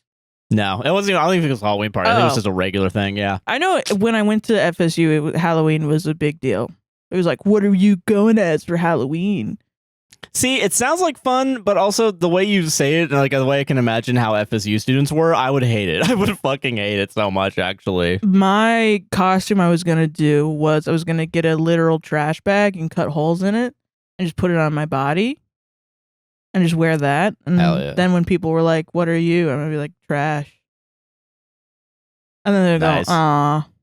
Yeah, ruin some people's moods. No wonder no one talked to me. You know what I mean? That's very. I never really. I didn't really do costumes after like 10, 11. Yeah, so I was definitely the ironic costume person. That's fair. Like, I made that shirt that said, I don't know if I've told the story actually on the podcast, but before I was dating Josh, I was on Tinder and a soccer player from Brazil swiped on my Tinder profile and we matched, and the only thing he said, he sent me a photo of my face from my Tinder profile and he said, "Are you Dylan Sprouse?" But yeah, no, and so I made a shirt that said "I'm not Dylan Sprouse" on it, and that was your in fabric ironic paint, and then I took a photo of it with my body in the image because I was afraid of being fat on Tinder. Yeah, I get. Yeah, so I only had face photos, and then I was like, you know what, I need to show them my body so they don't get pissed off. Because I would rather not go on a date with like a fat phobe. No, yeah, that's fair. You know what I mean? That, yeah. So I took a photo of me, like a full body photo, where also my shirt said, "I'm not Dylan Sprouse." Yeah. And then for Halloween, my costume was I took a piece of paper, taped it over the knot. Yeah, and I just went around and said, "I'm Dylan Sprouse." Yeah, and that was what my costume was. No, that's nice. Yeah. But the funny thing about that was my friend at the time went as Batman by wearing a Batman t-shirt.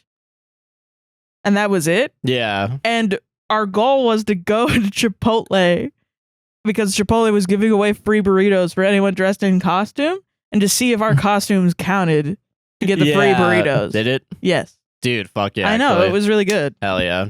Did you guys get E. coli too? Yeah, that was during the E. coli thing too, which is great. Fucking, probably why they did the free burritos. If I'm honest. Free costume idea. It's low maintenance. You get a green button up. You put the word brat over it, and then you dress like the dare with the green button up. So it's like you have this black tie, so you can do a mishmash of it. I think that's a good. That's a cool. Yeah, or just the ironic. You just get a T-shirt and have the word brat on it.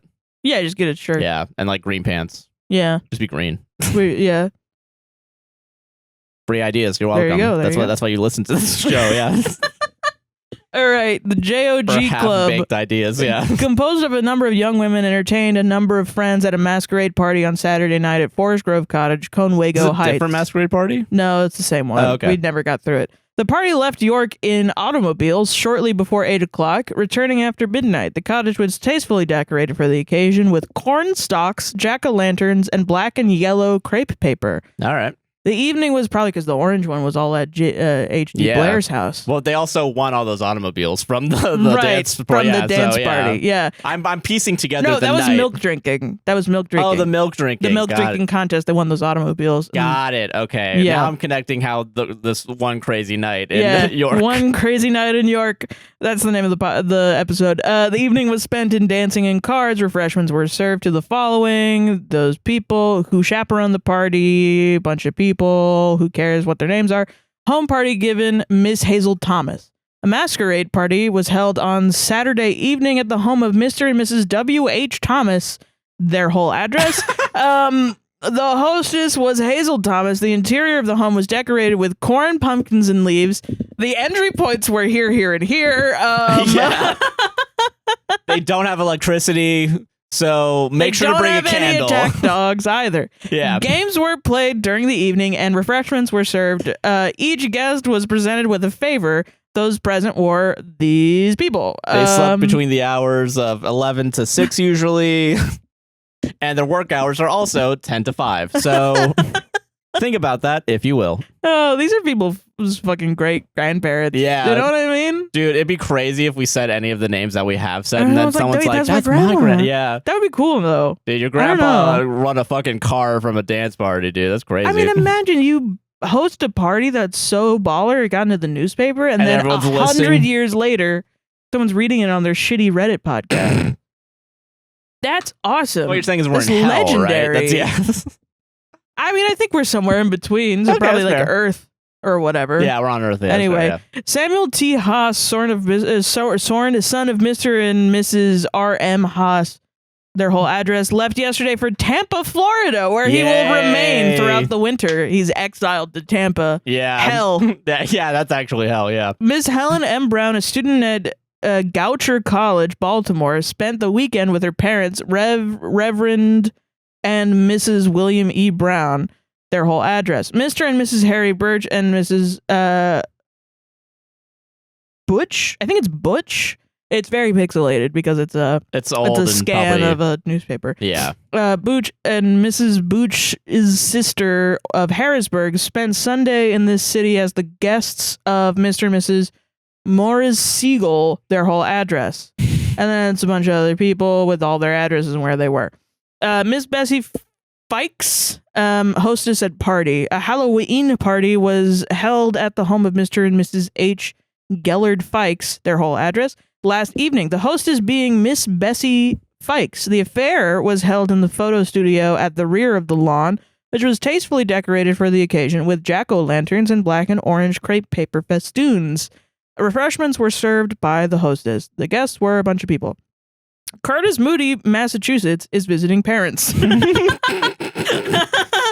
and Mrs. Moving on. Curtis L. Moody of Springfield, Massachusetts, are spending a 2 weeks vacation at the home. Are we just listing what every person in this town did on Halloween at this point? I think so. We're already what everybody in York did on Halloween. Jesus. 1922. Some years ago. Okay, oh wait, hold on. This is actually kind of interesting. Spending a 2 weeks vacation at the home of the former parents, Mr. and Mrs. L.B. Moody, their whole address. Mr. Moody, who was a former resident of Glen Rock, is production manager of the Fisk Rubber Company at address Chalupi, Massachusetts. Some years ago, he was a clerk at the local freight office of the Pennsylvania Railroad. And while we're at it, the former addresses and social security number, if you wanted to try and do a little bit of voter fraud. And then it's a bunch of marriages. Okay, that's nice. Yeah, it's kind of nice. That's crazy, though. Like, that's, I mean, like, I know things were different, but like... Well, because I know that, like, what got me into this was I was looking into, like, obituaries and stuff. No, yeah. Because there's, like, a murder in my family. Yeah. That's, like, old as shit, as old as sin. Yeah. And I wanted to find out if... It's, like, a story that he was murdered. Yeah. But that it's passed down through my family that it was a murder, but also that it was covered up. Yeah. As not a murder. And so I was like, okay, was it actually a murder or are we just being dramatic? You know what I mean? Has this just like over decades, over a near century, has this just festooned into something that it's not? Yeah. And I think eventually I want to do like it's like a small coal mining town in Mississippi where it happened. Yeah. And which is not that far from us. And so eventually I want to do like a little travel to there and like. Yeah. And I think the only way to get the actual like to look at the newspapers from it is like the microfiche. The microfiche. Because otherwise it's like this where it's very JPEG'd and you can't actually read it. It's too shitty. No, I feel that. So like to actually get on my hands on the actual newspaper that has his obituary in it and says what it is that that happened to him. Yeah. I would have to go to the capital of Mississippi. Yeah. Jesus. They go to the library and put it in like a thing and like spend time there and shit. Little did they know they were about to uncover the biggest conspiracy in Mississippi. It's probably nothing, but I think that's a really funny idea. Like doing something so ridiculous and like going through all of the different shit that my family said about the murder. Yeah, and then like debunking our own debunking my own family and being like, these stupid bitches. I think that shit is so funny, and then we get there and it's nothing. Yeah. I think that'd be great. But I will say I have found his death certificate and it is weird. Oh yeah, so that's the It intriguing. is a little sus. Yeah. But yeah, so I was looking into the obituaries, and what they used to do was they would publish the obituary for somebody, and they would say like, okay, the funeral is going to be here at this time. Yeah. And then anybody that kind of knew that guy would go. Yeah. And would just show up. And that's what happened when my dad passed away. Makes sense. Yeah. Because since he passed away in Houston, and he lived most of his life in Houston, so the Houston newspaper published his obituary. Yeah. And then like some guy from his fucking high school showed up. And no one knew who he fucking was. And his name is Billy Porter. And he was like, yeah, your dad fucking stayed with me when I got into a car accident and I spent like months in the hospital. He showed up every day and I said I would go to his funeral. So here I am. Yeah. I was like, whoa, that's fucking crazy. And that's, so it's like the pre-technology way of showing up in your community, I think is interesting. No, yeah, I agree with that too. Yeah. That's Can you wild. imagine dancing for 2 black cats? Or drinking milk and winning a car? That's crazy. What the fuck was happening? Absolutely wild. That's awesome. Dude. That's really awesome. I would totally go and win the pumpkin racket or something. And I wouldn't even play badminton or whatever the fuck. Or tennis. It's like a pumpkin-shaped racket, I assume? I guess. How did they make that? Or it's a pumpkin racketeering crime. Like you just become you get to become a criminal? Yeah. I will say, having everybody's address all the time, I get why people were criminals. I get why there were a lot of criminals. Something clicked in a bunch of people's heads like, oh, it's pretty I can abuse this. It's pretty easy, yeah. What if I wasn't nice? What if I wasn't nice and polite? Oh, this feels good. I just skip I'm gonna town. keep doing this. Yeah. Fuck it. That's Jesus awesome. Christ. That's crazy. I think that's great. That is amazing. I want to continue to do that. I like that. There's so many other cities to investigate on this one day. Yeah. This one year. Maybe I'll do it earlier year. Who knows? Maybe, yeah. Like, go as far as you can. Like, I think the earliest I have is like in 1918. Ooh, okay. Yeah. Interesting. But the Roaring Twenties is interesting. At least. Yeah, for sure. Yeah, I get why it's called that now. Yeah, yeah. You see it. They right, were partying. Like, yeah, they were fucking. I also have they do drawings of like women's fashion during the time. Oh, really? Okay. Yeah, which is also kind of interesting. Yeah, definitely describe it for our audio only listeners if you can. So it's definitely 20s. It's like one lady's wearing like a hat that looks like a triangle hat, and then she's the Triangle Club. Yeah, probably for the Triangle Club. Yeah. And she's wearing like a long black dress with like a weird spirally pattern like underneath, and she's got like a weird square collar and shit. And that's a lot of drapery like you would imagine with the Roaring 20s. Like the silhouette's very slender. Oh yeah, that makes sense. Okay. And like the depictions are like their toes are very sharp toes. And a lot of dangly things. Flowy, dangly dresses. Oh, interesting. Yeah, look at that. Oh, that's cool as hell. Yeah. That's like a pirate hat, the triangle. I know. I was going to say it looks like a pirate hat. Yeah. Jesus. I'm going to put it on our Instagram for this episode. Oh, that's fair. Hell yeah. And the ad is... Oh, Oh yeah, what were people trying to sell back then? Yeah, this is an ad for fashion. Oh, it is. Okay. On your hip, a cabochon. Fashion has made the hip the starting point for drapery, over paneling, and pleats. And in order to draw further attention to the hip style, there is the cabochon. It may be of beads, embroidery, or a buckle, but it serves to emphasize the folds, pleats, and tucks that are used in the new sidewise styles, which give a smart flat effect front and back. To buy a cabochon, I guess. Buy it. I think also the social part of the newspaper was like, this is what women read. Oh. So we're gonna advertise fashion to women. Oh yeah, 20. Sexism was pretty bad, huh? Yeah. Curious. Well, it's like, you know, you say that as Men if get the news, ladies get to social. you say that as if I'm not constantly advertised makeup shit when I never wear makeup. And I'm advertised by a laundromat. I was talking about that on stream at twitch.tv/JC, but like I get YouTube videos that are like top 10 ways to like earn passive income, and like usually like 9 times out of 10 on that list is going to be buy a laundromat, and it's like, why? Dude, I know people that do that. I mean, I've friends, like family members that do that. I've watched it and like it seems interesting because I like the idea of like collecting. I mean, I kind of get it, but I also like I like coins. Like I like rolling up coins, so it's like fun for me personally. But like they did a whole vending machine thing too, and I would have to roll up coins for them. Really, that's stuff. Crazy. And they just always had soda in the house because they had to keep restocking it all the time. No, yeah, so you can just But yeah, also vending machines are also one of the ones that are like, yeah, you can make passive income, and it's like, where am I gonna put one? From what I've learned, not really, because you still have to pay for the space, and then people are like, no, you don't, and it's like, no, you do have to actually hook it up to something. Yeah, you can't just plop a vending machine down wherever you want. Yeah, you can't just choose a high traffic area. That's not how it works. Yeah, you live in Candyland. Just fucking dumping it, like pushing it off the back of your truck. Like, all right, someone else's problem now. I'll come back for the money. Yeah, you can just like put it in front of Target. You have to talk to Target. Yeah. Sadly. Unfortunately, yeah. See, that's why you gotta get the laundromat to put the vending machine in. My laundromat's just a front for my vending machine business. Yeah. Breaking soda. Bad. Yeah, Breaking Bad, but vending machine sugar shit. That's funny. Sipping Bad. There you go. That's it. Yeah. We do good comedy.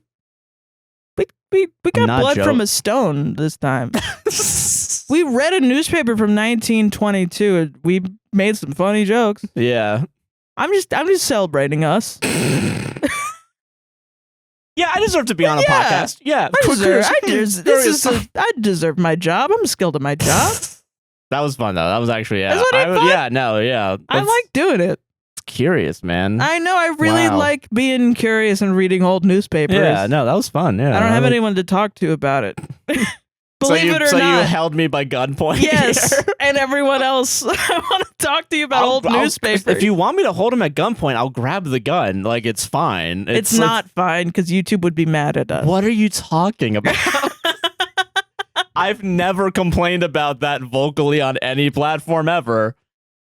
Not even on other people's platform. Yeah. I can't wait for the next time we go on the Judgies because I'm going to create beef, like fake beef. Okay, yeah. So they have another segment that's get the Judgy's name out your fucking mouth. Yeah, there you go, yeah. Now I can make up shit that they said. Yeah. To make up drama between us. We should have a fake beef. Yeah, I think that's fair, yeah. I think that would be awesome. The beef is fake. Yeah. It's actually 100% beyond Actually, me. we did meet the Judgies originally at Creator Clash, and then they said, I walked up to them and I was like, hey, you guys are a really big inspiration for our, I don't know if you know this, for our podcast. And they were like, ew, who are you? And then they spat in my mouth and they walked away. Yeah. And they flipped us off. They were like, oh, do you see there's a bunch of birds in here? And then they went like this. That's what and then said. they counted down and then high-fived each other, and jumped up and high-fived. It was really weird. It was really strange. They like freeze framed in the middle, and I was like, "Whoa, these guys are magic." Yeah, but they were pretty rude. So, God, no, I love them. They're nice. Yeah, everyone's. I think you said I missed this, but like I think you said that like Christian said when you guys come back on, and then Josh was like, "If you guys come back on." Yeah, I was like, Christian said like, "Oh, when you guys come back on, we could do this," and I was like, "Oh, you want to have us back?" And then Josh was perfect timing. Looks at me and goes, "If." And I was like, oh shit, dude. All right, like I really can't wait to see the numbers on Monday, and it's like lower than. Because everyone's watching us. No, not even that. Like they just stopped watching both of us. Like that was not. I meant because everyone's I watching overhyped this for myself. I meant like when this comes out on Tuesday. No, nothing. Because they're watching us on the judges. Yeah, exactly. Yeah, they already got our fill. The fill of us. Yeah. I want to know what movie Josh is gonna mansplain if he does that. Yeah, If he wants to, he can do whatever he wants. No pressure, he wants. Obviously. Yeah, they can do whatever they want with our format. I can read them newspapers. They can read me newspapers. Yeah, we can swap around. Yeah, I don't care. That's fair. Yeah, it seems like they're the masters of podcasting. I will say I've been thinking more about because I do really love that when they talked about us the first time on their show, Christian was like, well, Josh was like, they do like 3-hour pods or whatever. Remember when we did only 3 hours? I know. And then Christian was like, oh, wow, they're really like Joe Roganing it. Like they're professionals. And I was like, it's nice to be called professionals. It's not nice to be referenced to Joe Rogan. I know what he means. Yeah, no. I know he's being nice. But I have been thinking about it. And I'm like, you know what? If I could get a vibe where I could smoke a J over a table and just talk shit, like turn the podcast into that type of vibe, I totally would. That's the only good thing Joe Rogan ever did. Yeah, other than that, all the shit he talks about, we just make it good.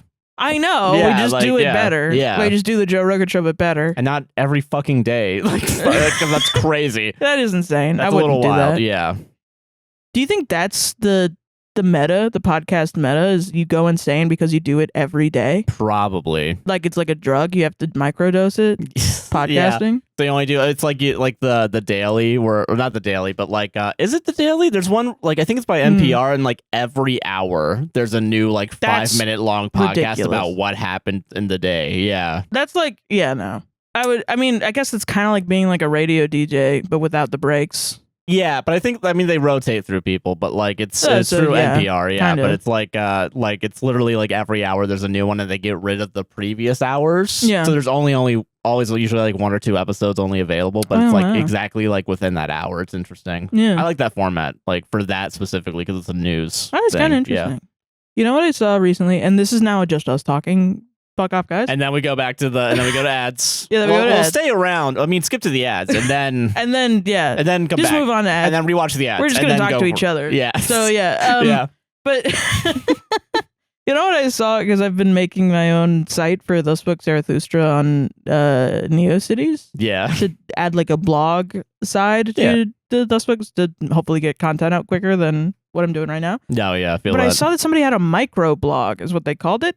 And it was literally just a Twitter account. No, that's what Twitter was supposed to be. It was originally a microblogging. I never got on Twitter when it started, so I missed the microblog trend. And then I started microblogging on Twitter. Yeah. And I'm like, the whole I'm just going to do that. I'm just going to code a microblogging for just me. Yeah, no, that's fair. Fuck I don't need to look at other people's fucking tweets. Yeah, like I want to tweet my stupid bullshit. And I don't want anyone to read them. That's fair, yeah. I don't know if I said this out loud, but I think I'm going to get back into writing, but like for a whole month. I think it was on stream, I'm going to try and get back into writing like maybe this month, but like I'm not going to post anything yet just to see if I still enjoy it. Oh, yeah, and then maybe get back into like writing or like do a Substack or something. Yeah, that'd be cool. I don't know. I feel like I think we got a lot of creative ideas. Like, and that's the reason why I'm like pushing hard on the stream too. Like, you know, and having like getting the VODs finally up. They're finally up, thankfully.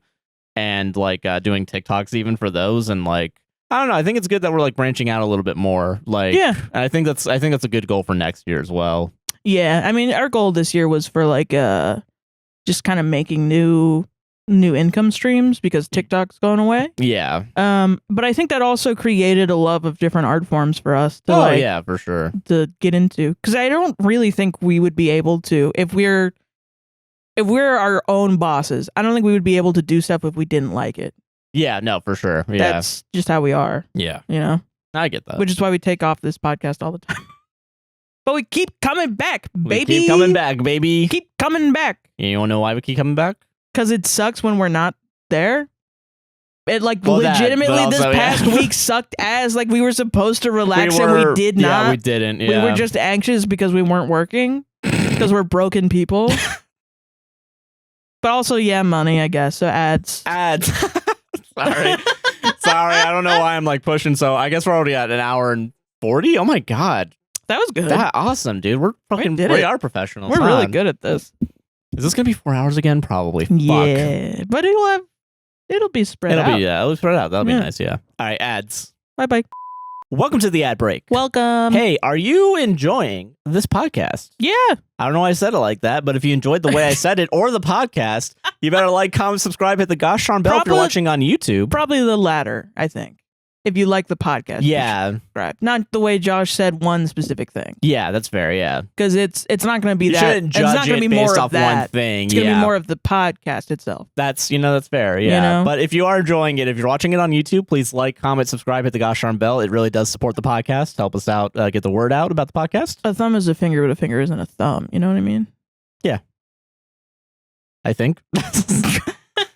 Beep. And also consider sharing it as well. It's a free way to support the podcast if you like and comment and all that stuff. If you're on Apple and Spotify, another free way to support the podcast is rating us 5 stars and whatever podcasting platform it is. It really does help genuinely. Like I want to stress that it does help. We also have links down below for still Palestine, but also I think I'm gonna get some links down there for Lebanon as well because Israel's invaded Lebanon. There's also invaded a lot of.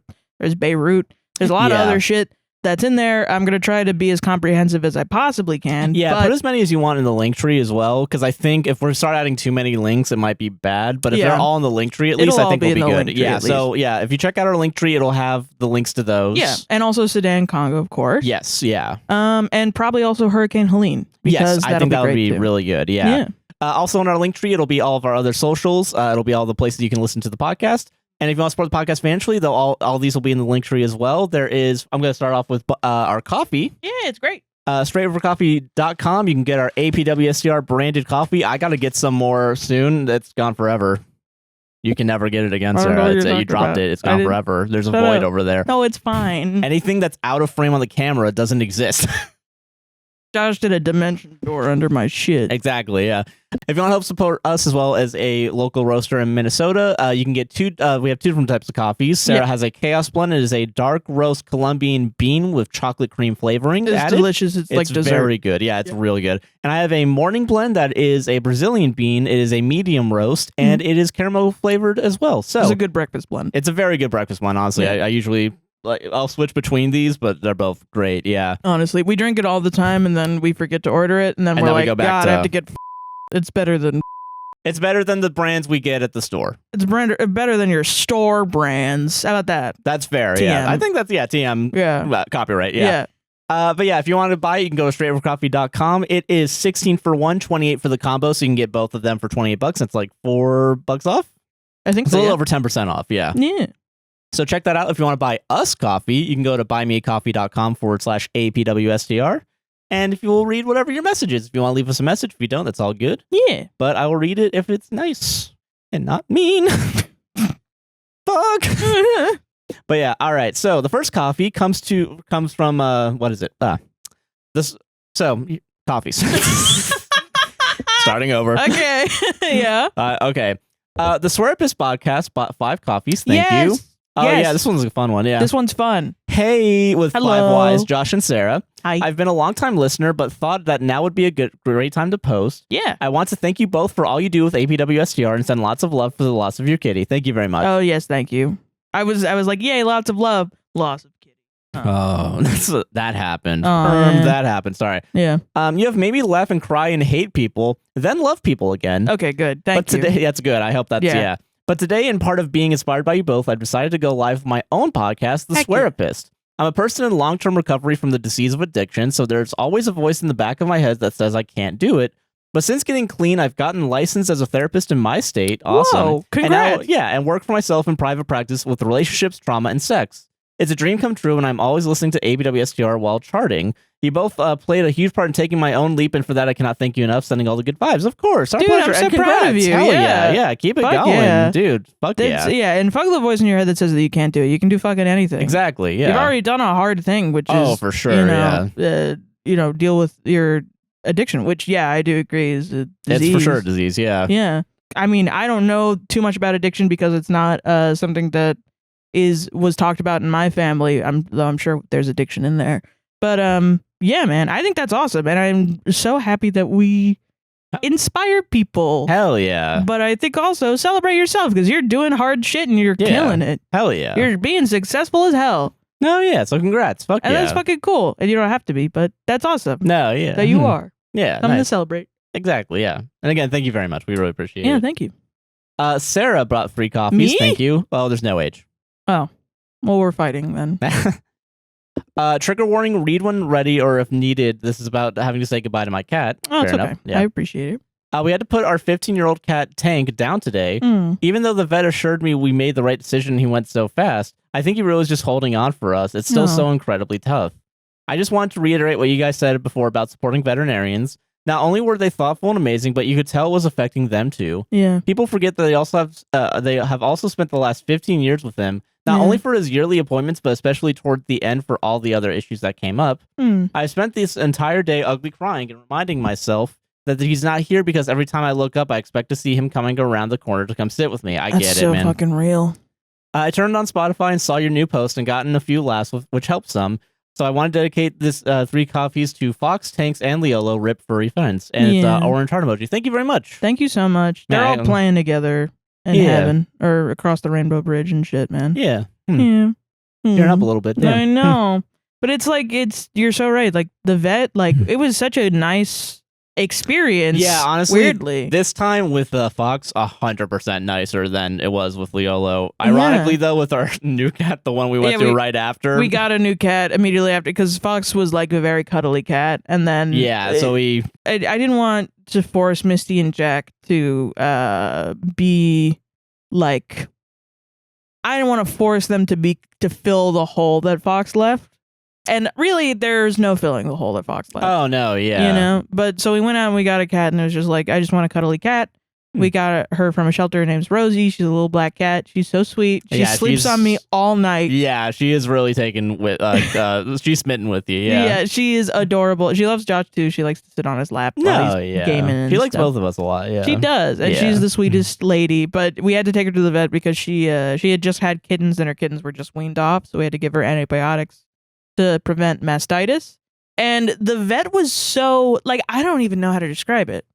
They were upselling us, if that makes sense. Like, and it's so hard to tell with vets because it's like you want your vet to be concerned about your cat. But we looked into it afterwards, and like people that go there for one visit love them, but the second visit they're like, oh, they put a bunch of shit on that we didn't need to. And we kind of tell that too because we told them multiple times we had a cone ready for her, and they still tried to put like a $7 cone on top of everything that we were getting. And then we were like, no, we'll just give her the cone at home. We have, yeah. You know, and it's like a more comfortable cone as well. And then they were like, but is it gonna fall off? And we were like, no, probably it's a not. Good cone. Yeah. And they were like, okay, yeah, but it's $7. And I was like, yeah, I don't want to pay $7 for a new cone when we have one. Hundreds of bucks. I'd like more than we thought we would. I don't want to pay an extra $7. And I just kind of made it a point because it really seemed like they were not listening. Yeah. To me, at least, like things were creeping back on the bill that I was like, I don't know, I'll just wait.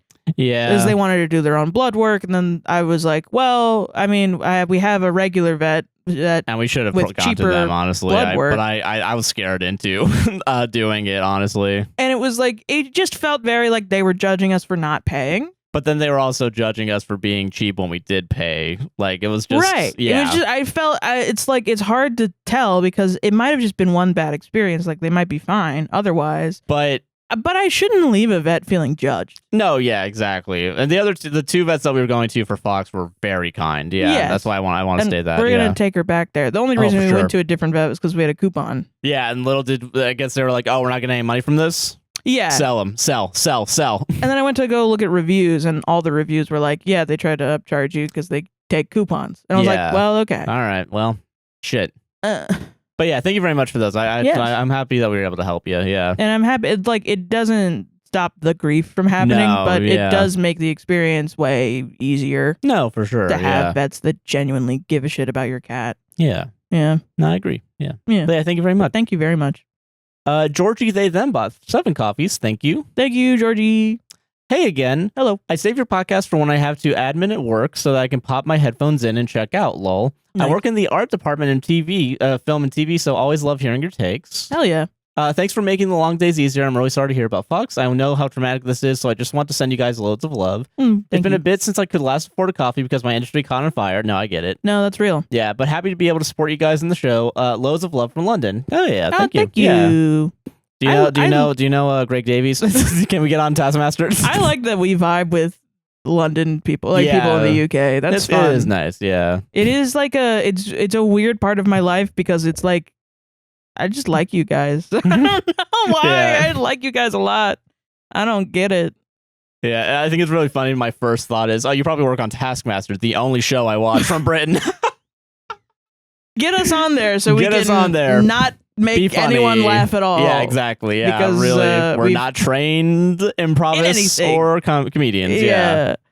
But thank you very much. It's really nice. Yes, thank you. Iris, they bought 5 coffees. Thank you. Thank you, Iris. Hey guys, hope you're staying safe during the hurricane. Yeah. Which one? I know, right? It was the other one, but thank you very much. Yeah. No, we were. I'm all the way in Kentucky, and my university canceled classes today because of it. I hope you're safe right now. Yeah, I hope you're good. The podcast is my go-to studies tool, and I have recently started putting on your gaming videos on in the background while I study too. It helps me stay sane during the long nights of studying biochemistry. Ooh. Thanks for all you do. Hell yeah, thank you for that. Because we can transition to talking about the gaming channel. Yeah, thank you. Yeah. And someone bought a coffee. There's not a message, but thank you to whoever bought the coffee. Thank you, someone. But yeah, thank you all for those lovely coffees. If you want to support us on a monthly or yearly basis, you can go over to patreon.com/APWSTR. You get early releases when we're able to, as well as some exclusive content in the backlog, including Servers of Matt Damon, as well as Thus Spoke Zarathustra. Yes. And we're slowly getting back onto, obviously it's been rough the past few months, but we're going to try and get back into making more exclusive stuff for you guys. Yeah. And there's also book club videos that I have to edit, so... And book club is, I think we're going to move it to next week because everything's been crazy. Well, we're currently reading No Country for Old Men, so if you want to join that and join the Discord, where a bunch of people are also, we have a little community growing there, and check it out. It's patreon.com/APWSTR.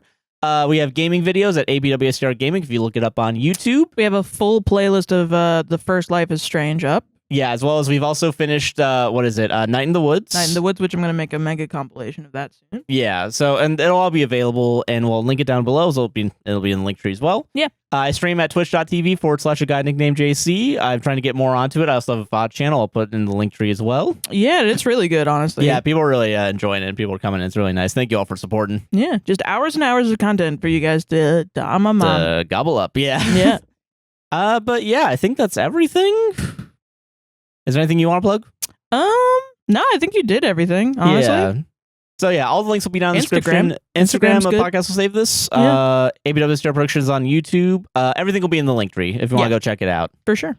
Make it a little treasure hunt, think of a link you want and then find it. Legitimately, that is how I want my internet presence to be. Yeah. That I just pop up in random places. Yeah, honestly, same. Yeah, that'd be fun. Because that's what I like when I like people online, like the people I like to follow. It's like, oh shit, it's that guy. I like that feeling. What's Sarah doing in the background of the Drew Gooden video about the Cybertruck?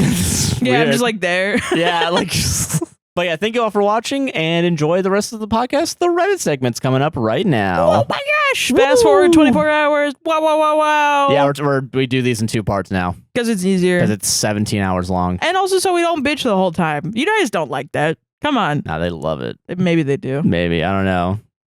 Do you like us when we're sassy? Do you like us when we're sad or mad? Do you guys like us? Do you guys like us? Do you guys think we're cool or fun? Do you guys like us? Back to the show. Tell me down in the comments if you like us. Everything's falling apart. I just lost my phone. It's gone forever. Fuck. I think that was in the first episode where I was like, tell me if this is a good show. Yeah.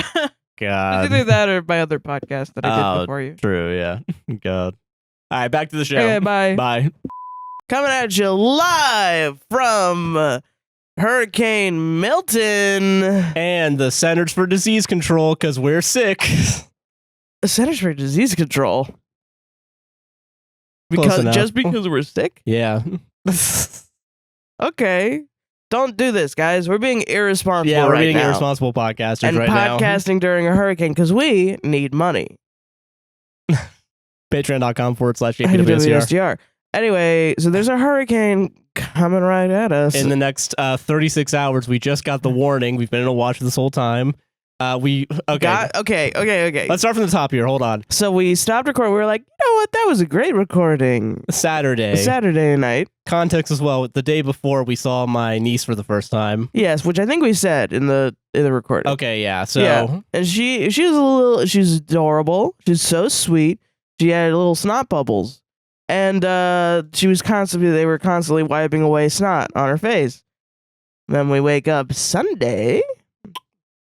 You have the slightest sore throat. And all Joshua is gone. Yeah, he's fully gone. Basically dead. And I'm like, oh my fucking God.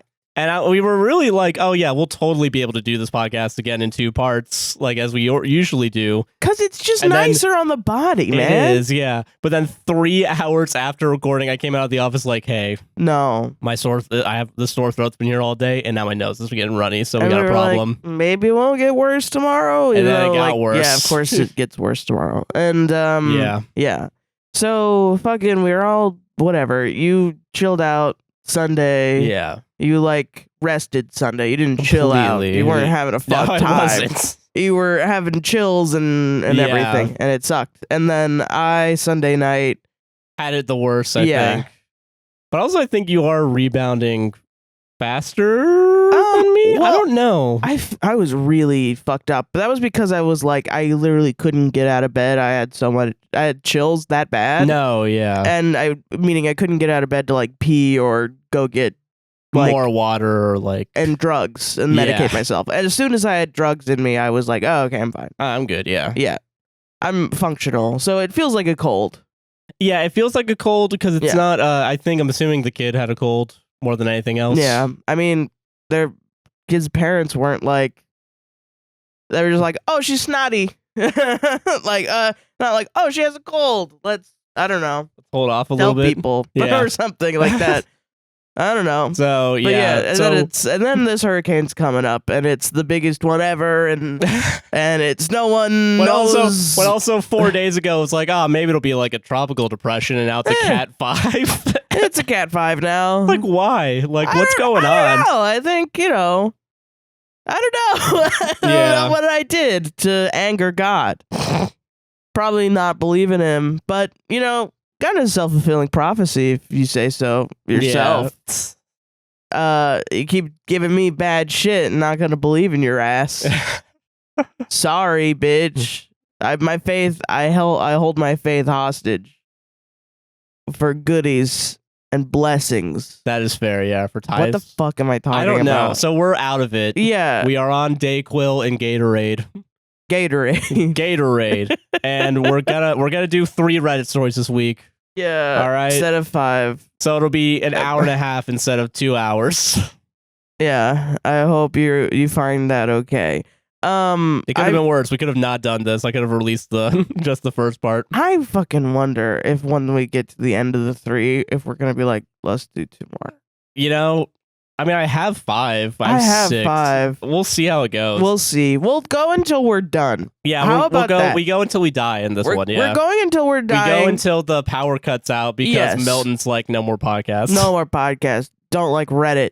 God doesn't like Reddit podcasts. And I think that's bullshit. That is ridiculous. Yeah. Yeah. So low energy. Low energy.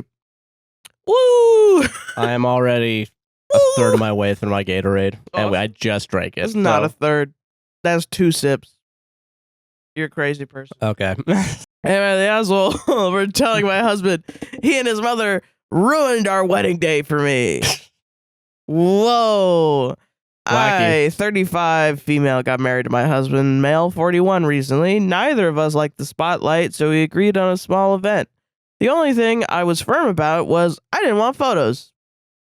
My self-esteem is in the toilet. Okay. In the last 18 months, I have put on weight. I am not looking to make excuses, but here are some reasons why. 1, in the past 18 months, I've lost both parents and my grandmother. I've lost 2 jobs and had a miscarriage. Jesus Christ. Let's keep this shit in mind, because apparently this went over a lot of Redditors' heads. Oh, God. They were just they heard all that and they were like, beep. Uh-huh. Yeah, we're both sick and we're able to read this. Woman YTA. Like, that's what they thought. Depression has hit me hard at times, and I have been comfort eating. I was put on a new medication, and weight gain is a side effect. About a year ago, I broke my left ankle badly. I have had 3 surgeries to date. The last one was 10 days before the wedding. I can't walk without pain. I really didn't want photos that would remind me of the fact I am now fat. A few weeks before the wedding, my mother-in-law is talking about going to a local beauty spot for photos. I said no thank you and that yes, I am being serious. My husband hears this, and later that night I say again, I really don't want photos, and he says that is fine with him. Week before the wedding, I am having the same conversation with my mother-in-law and my husband. Day of the wedding, my father-in-law and mother-in-law pick us up. I am no longer able to drive as I can't move my ankle. We get the whole legal shindig done, and as we are going back to the car, mother-in-law again says, let's go to the beauty spot for photos. I again say no, but she tells father-in-law to drive there, and my husband just sits there. I know I gave him the look, but total silence. Long story short, the photos are taken, we head back. In the car driving home, my mother-in-law starts showing me the photos, and I hate myself in them. I look like a pile of fat shit. I look ridiculous in a dress with a medical boot, and I can't stop the tears rolling down my cheeks. This upsets my mother-in-law, and there is an atmosphere the whole rest of the day. I really tried to move on, but I had to get out of that stupid dress, and all I really wanted was to hide away. Privately, I told my husband him and his mother ruined our wedding day for me because all I can think of is those pictures. He said he didn't realize I was so serious about no photos, even though she said, yes, I am serious, and she talked about it 3 times. Yeah, you said it. I think once you get past saying it like 3 times, I think it's pretty fucking serious. I think the first time, maybe. I think first time, honestly, fair enough. Call me crazy. No, you're right. That should be the first one, yeah. But maybe take her serious the first time she fucking says something. That's fair. So serious about no photos and that it's only for his mom to keep, and he thinks I look beautiful. I told him that not 30 minutes into our marriage, he totally let me down, and I don't know if I'm beyond hurt or furious. He said I was being ridiculous, and that I let him down by making such a fuss over a normal part of weddings.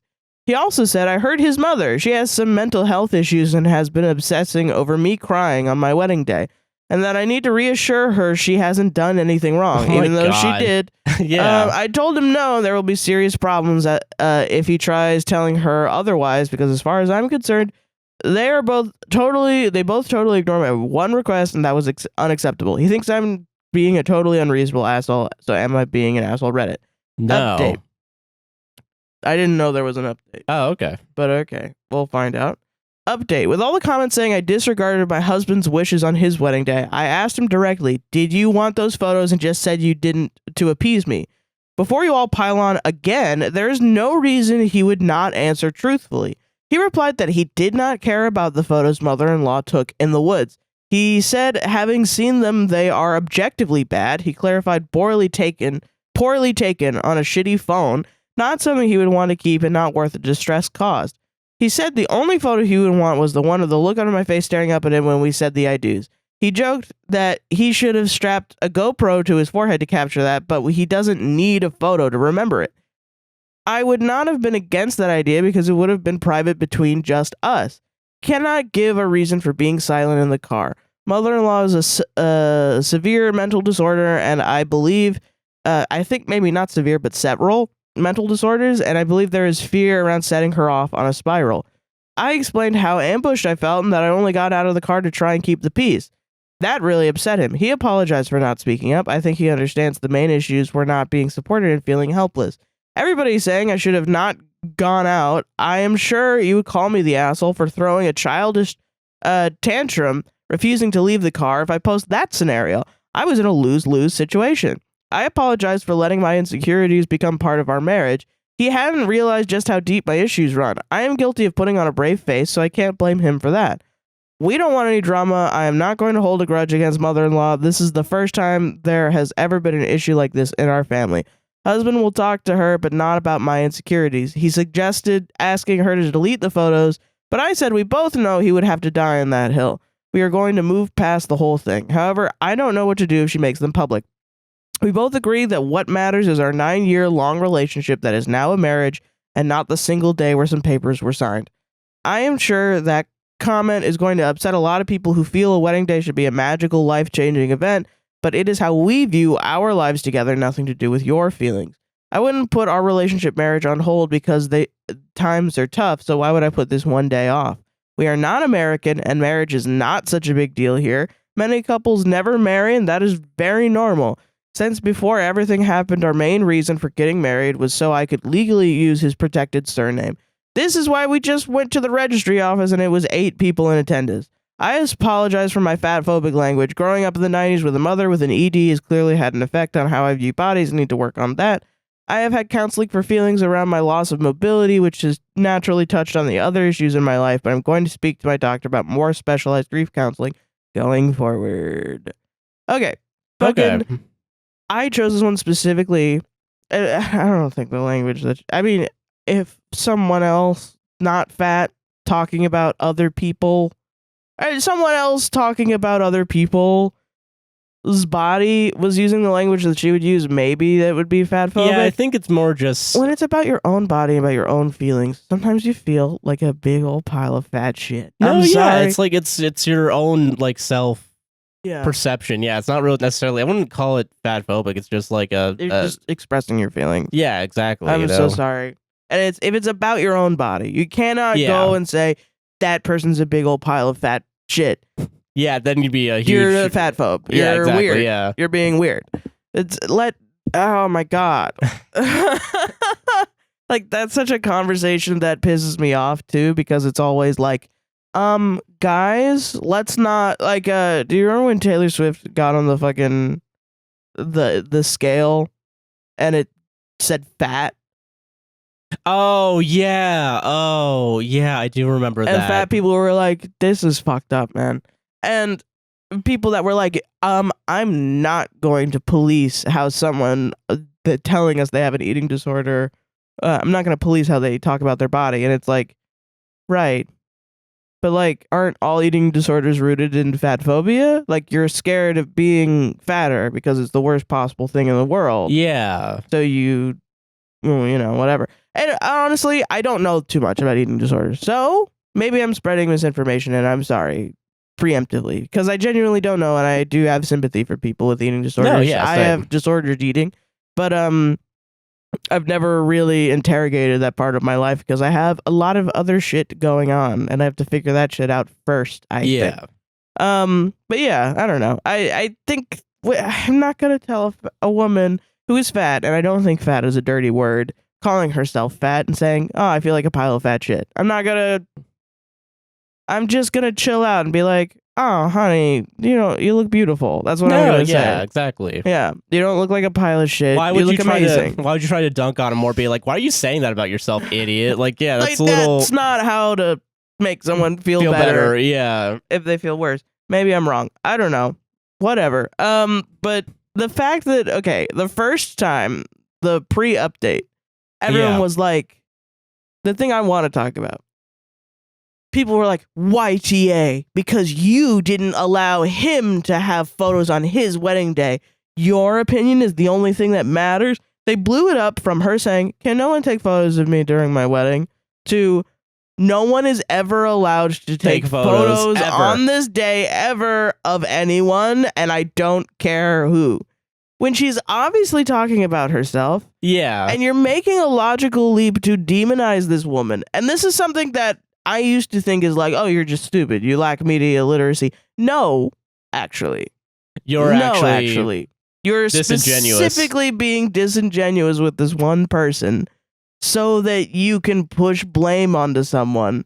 And I do think there is a motive behind it. I really do. I really think there is some sort of Reddit pushback. And I wonder if we contributed to it when people were like, these people hate on men all the time, blah, blah, blah. Like the hate all men kind of vibe or whatever. Which, I mean, dog, that was a response to men's shitty behavior. Yeah. And I still stick by the shit that I said, man. Men fucking... whatever. All right, whatever. I'm getting confused because I'm sick. But fucking in this situation, it honestly feels like most of the time when I go on Reddit, and it's made the Reddit Am I the Asshole subreddit worse, is that when I go into the comments, it's always like, but what did the woman do wrong? Yeah. And trying to find any fucking single little thing. And I'm telling you, as someone who has read this for the majority of my life now. Yeah. I'm 27 now. I started reading this subreddit when I was 12. Oh my god, yeah. Yeah. When I fucking someone who's read the majority of this shit over my lifetimes, fucking shit was not always like that. And also, it's gotten worse. 1,000%. And the trend is weird. It's very strange. And I don't know what it is. And like when we post a Reddit story, right? When we had stitches on TikTok, and this is also why we don't have stitches on, but anymore. When we had stitches on, and we would make a post that was like this guy's an asshole because he's being excessively cruel to his wife. Yeah. Women would flood the comments and be like, yeah, I've had this experience. This is something that maybe this one's not real, but like I've had this experience as well. And then some like and then people would stitch it and they would be like, this makes sense. I've had this. Here's more evidence, more anecdotal evidence, and it's anecdotal.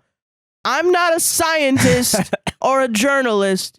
We're people talking about our lives. Yeah. That matters on an interpersonal level, you idiots. Oh my God. Anyway, and then we would post one where a woman does something wrong and is a piece of shit. Yeah. Right? Yeah.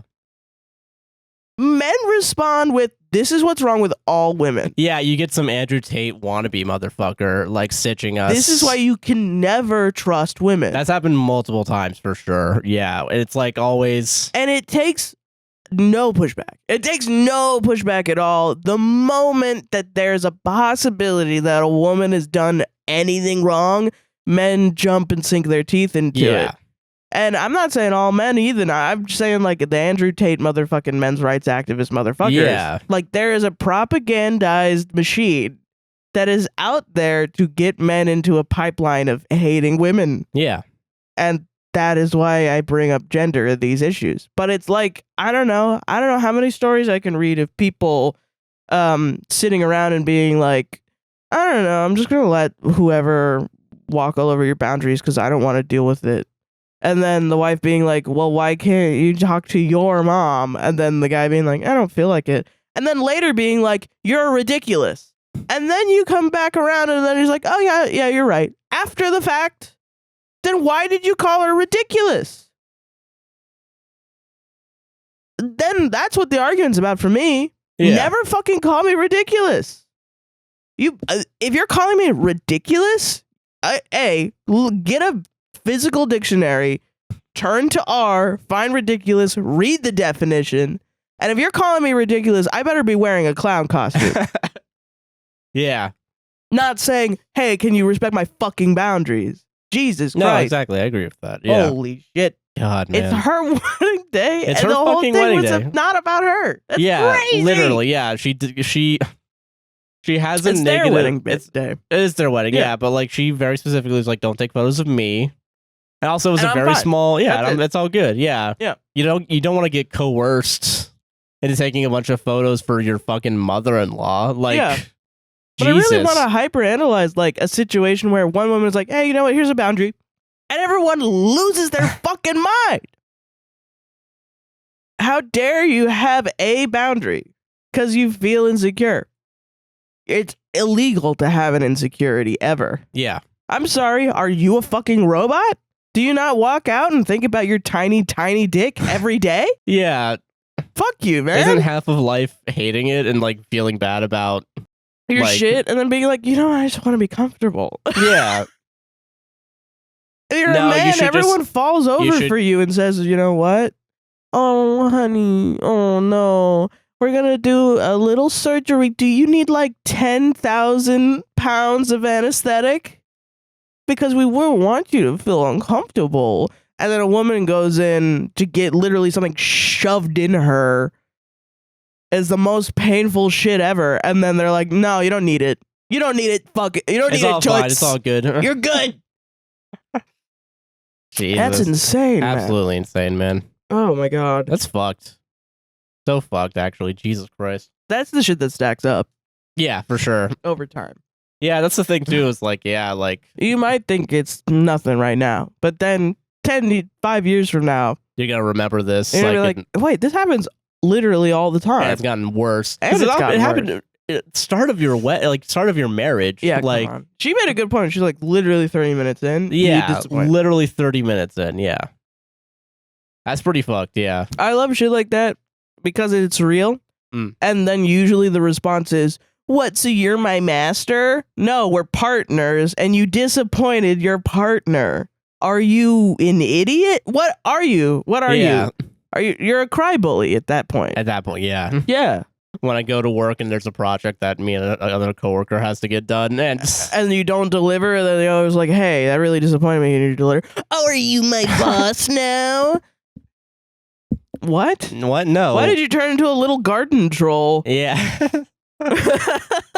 What the fuck I'm happened? the weird one, and then everyone else in the office is like, "Oh, this guy's the boss," and it's like, what? I'm drinking coffee. I don't. Yeah. We need the PowerPoint presentation done by Monday. I can't do my job if he doesn't do. He can't do his job. Yes. Without his help, yeah. Yes, unironically, yes.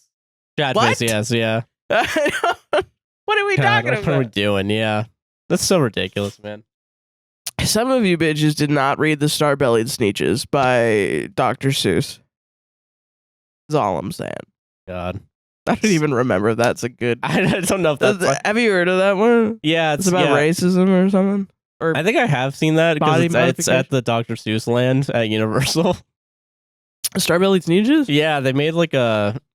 Like really? there's like a ride based off of it.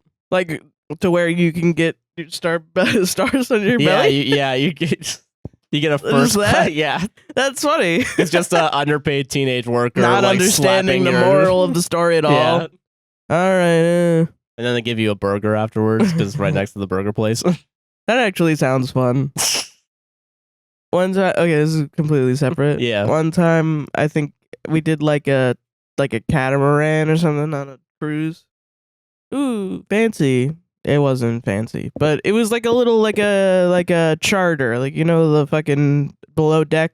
Oh yeah. It was like a way worse version of below deck. Makes sense, it was like $100 for 2 people, and it was in a group of a bunch of other people that just wanted to get on there and get drunk. Yeah. And we were all drinking this they were all drinking this punch. I wasn't drinking it because I was 16 and technically I could have drank alcohol, but I didn't want to because I was scared. No, yeah, I get that. And they had like a fun little thing where they were like, "Oh, we're all gonna get pirate tattoos or something." It was pirate themed, and so they had like the stack of like pirate, fucking like temporary tattoos.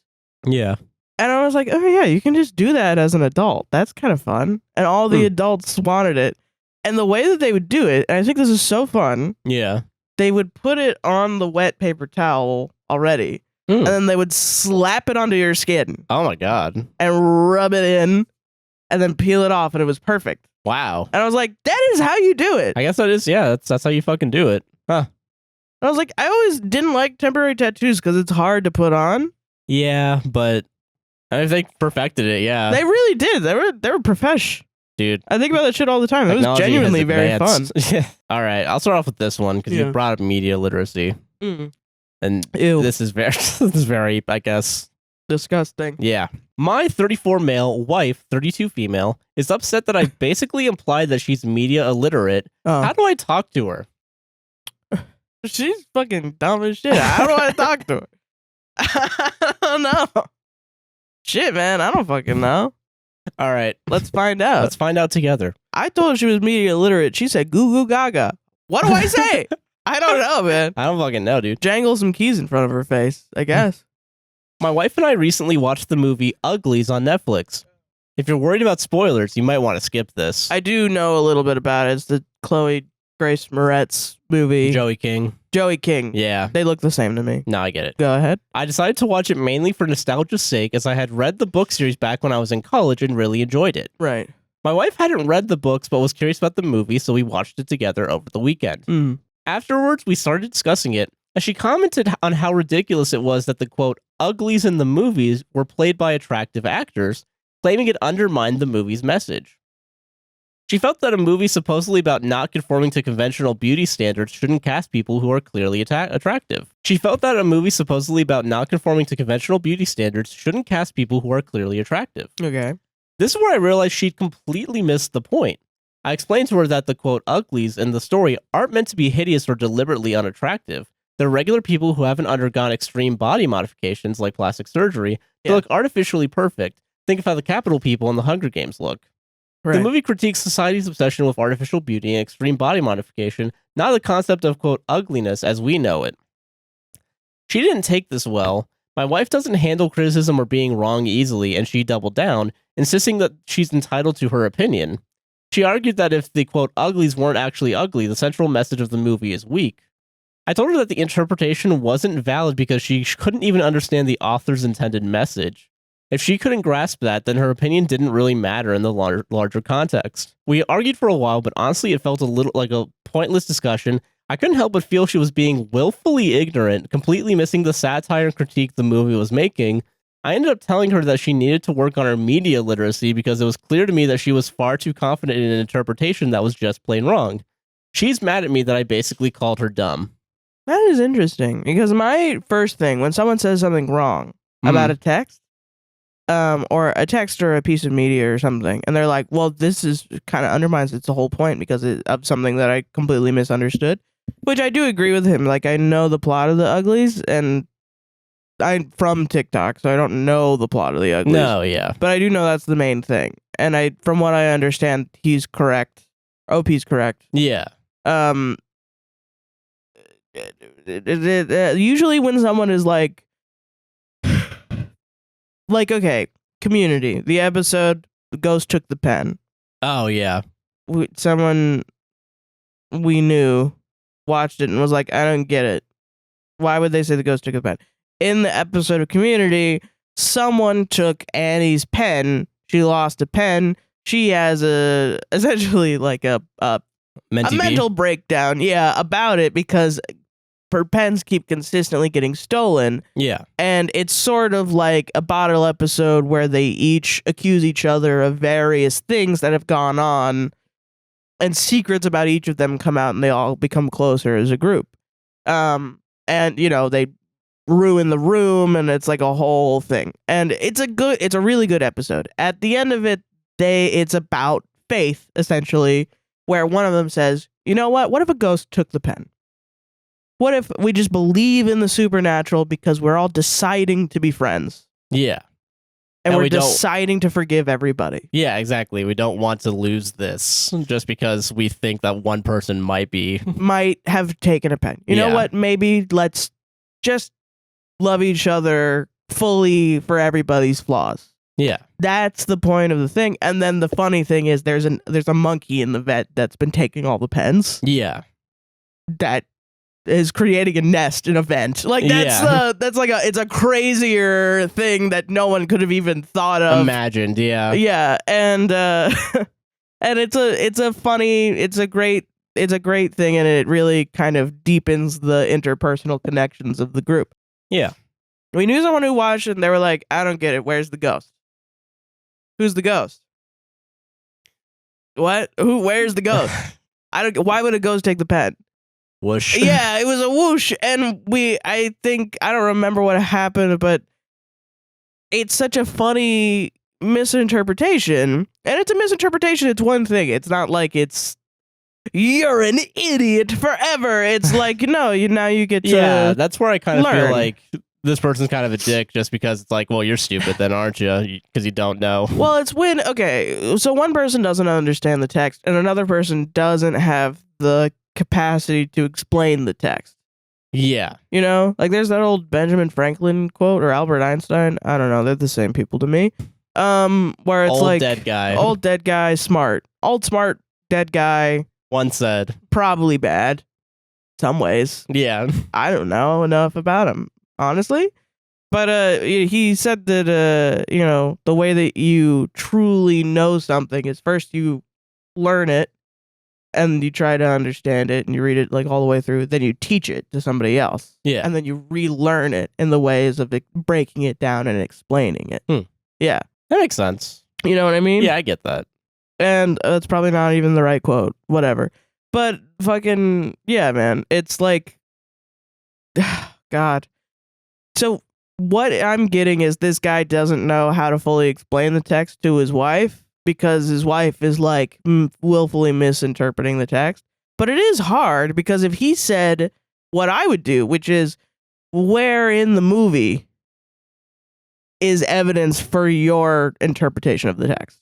Yeah, I get that. Like, what is the evidence that they need to be ugly? And then that opens the conversation for her to be like, well, everyone treats them like they're ugly. And I'm like, right. But what if they're ugly to them? Yeah, isn't it about like a relativeness? Yeah. And then you can nail down the point, which is maybe your wife believes that there are ugly people that exist in the world. Like, the kind of like an argument that you have to accept going in is that everyone is beautiful, which honestly kind of a failure of the movie because like, no, that's the whole point. People genuinely believe there are ugly people out there that are butt ugly and will never find love or something. And that's something that we're not even talking about, you know? Which then I guess you could be like, well, okay, if you just suspend that disbelief here. We're in a magical, mystical world, our world, where everyone is beautiful, but the standard of beauty is so unattainable that you need to go through plastic surgery or body modification or body modification of any sort to get to that point. And it's like a class issue at that point, you know? Yeah. I don't know. And it's aesthetics-based class issue. And then you can start to talk about the text. My problem with movies like this is it's so pigeonholed into one thing because they're essentially just trying to do Hunger Games, but on a different thing. Like, but what if the framing is different? And it's like, okay, yeah, but then the argument is like, what if I take one part of society and just talk about that and you're completely not talking about all the different aspects of which society is interconnected? Like, yes, this shit is rooted in racism and classism and fascism and white supremacy and misogyny and ableism and transphobia and all this other shit. And if you just talk about one, it kind of neuters your argument. Yeah. Yeah. I get that. But it's like, you know, I get it because it's hard to write a completely perfect like dystopia. That's fair, yeah. Yeah. I don't know, yeah, I feel like we're all, I guess, you're kind of right in the sense that we're all kind of chasing the Hunger Games again. Yeah. Like, we're all just trying to do that young adult dystopian. Yeah. But we're all just, like, hyper-focusing on just one thing. Yeah. I looked it up, too. It's a fucking Netflix movie, so there's no way in hell that it's good. That it's good, yeah. I don't know the book, because I didn't read the book. No, the book's probably fine, yeah. I mean, but that's another thing too. Is like if you're going in with way more information on the book, why is it her fault for not knowing? Well, she did misunderstand the movie. Let's be honest, she did misunderstand the movie. Yeah. But what he's frustrated with is that he's like, well, no, you need to work on your media literacy. This is why, like, when I say media literacy, I mean like I am reading a Reddit story. You're hearing me talk about it. And then you are projecting your life onto the Reddit story and then getting mad at me for not knowing about your life. That's not media literacy because you're not strictly adhering to the text. Yeah. That's what I mean. Your wife doesn't understand a movie. You say, that's bad media literacy. No, that's a misunderstanding. That's what that is. Yeah. Yeah. I don't think really anybody's an asshole. I think just he doesn't know how to... I view him the way he views his wife. Like, he doesn't know how to describe it. Which is, it's just one step above knowing the text. Okay, I get that. Damn. All right, I agree with it's that. Just the blind leading the blind. Yeah. Yeah. That's fair. Damn. Leaves the whole world with eyes. Are you talking about... Are you just... An eye for an eye leaves the whole world blind. Is that what you meant? Blind leading the blind leaves the whole world with eyes. Would I be the asshole for not following a dress code at a bachelorette? Well, what's the dress code? Okay, I don't know. My friend is having her bachelorette in 2 weeks. I am currently 6 months pregnant. Tonight, a bridesmaid put on the group chat that we will all need to be in Barbie pink so the bride can wear white and stand out. Ever since I started showing, I have had a nightmare with getting clothes to fit. I've tried 6 maternity shops, but nothing has sat right on me. I think because I'm really tall, the bump part of the clothes doesn't fall on where my bump is. Oh, okay. I've settled for having 4 stretchy knit dresses that I fit into. These are all dark and not pink. I messaged the bridesmaid and said I'm going to really struggle to find an outfit in Barbie pink as almost nothing has fit me. Yeah. She said this isn't about me. And if I cared about the bride, I'd make it work. Edit. I've been told to add in that just pink accessories has been vetoed as not counting towards the dress code by the bridesmaid. Wait, really? Yes. That's kind of stupid. Because, okay, so wait. Is it does the bride want this, or is this the what is it? What? Is it does the bride want this? We're assuming because the bridesmaid is usually the one that tells everybody what to do. Okay. So then this person said that. Who knows if the bridesmaid told the bride this and could get an exception? Is a shitty manager, essentially. Okay, got it. Okay. Yeah. I feel like already like the accessory should be at least a compromise. Because also, least. like, yeah, if you're not compromising at all, you're a dick. For sure. Try to compromise once or twice. Especially for your pregnant friend. This is my thing. Because usually with these, they'll end up being like, you know, am I being unreasonable with this? And then it'll start out with, I have this extenuating circumstance. Yeah. And it's like, okay. And then the other person will either try to compromise or not compromise. And that's where I get it for me, is I have extenuating circumstance. I tried to compromise with this person, but it didn't work out for this, because but they genuinely, good faith, tried to compromise with me. But then they were upset the second time and said, I'm just being difficult, blah, blah, blah, and revealed that they don't think that I'm just, that I actually have extenuating circumstance or something like that. And it's like, yes, okay, it's pretty shitty. If you have an extenuating circumstance, you have an extenuating circumstance. Like, yeah. I'm finding I'm quite lenient in that way. And a lot of people are really not at all. Wow. I cannot believe this shit. Yeah. Like, shit, man, I was abused. And when I was a kid, I still thought y'all would try to be kind to each other, at least. The bare minimum, yeah. The barest of minimums. Holy crap. Yeah. Whoa, guys. I have cancer. I don't give a shit. Steve. Show up. God. Show up to your bachelor party on time and wear a silly hat. Gotta wear a silly hat. I have hat cancer. Too bad, Steve. Wear a hat at the bachelor party. Like, this is the thing. It's the bachelorette party. It's not the wedding. Yeah. Chill. Yeah, dude. It's a little chill, much. Dude. Yeah. Let's all chill. Yeah. Maybe. It's stupid. Especially if you're one of the bridesmaids and you're trying to be a part of the bridal party. Yeah. And you're being singled out and like you're being honest and also upfront being like, hey, listen, I probably won't be able to find anything because I'm pregnant. I am pregnant and nothing fits on me. That it'd be crazy to be like, no. I also toughen up, Buttercup. Like, that's weird. I really don't like, and this is my opinion, I really don't like bridal wedding parties. And this is someone who's never been in one and will never be in one.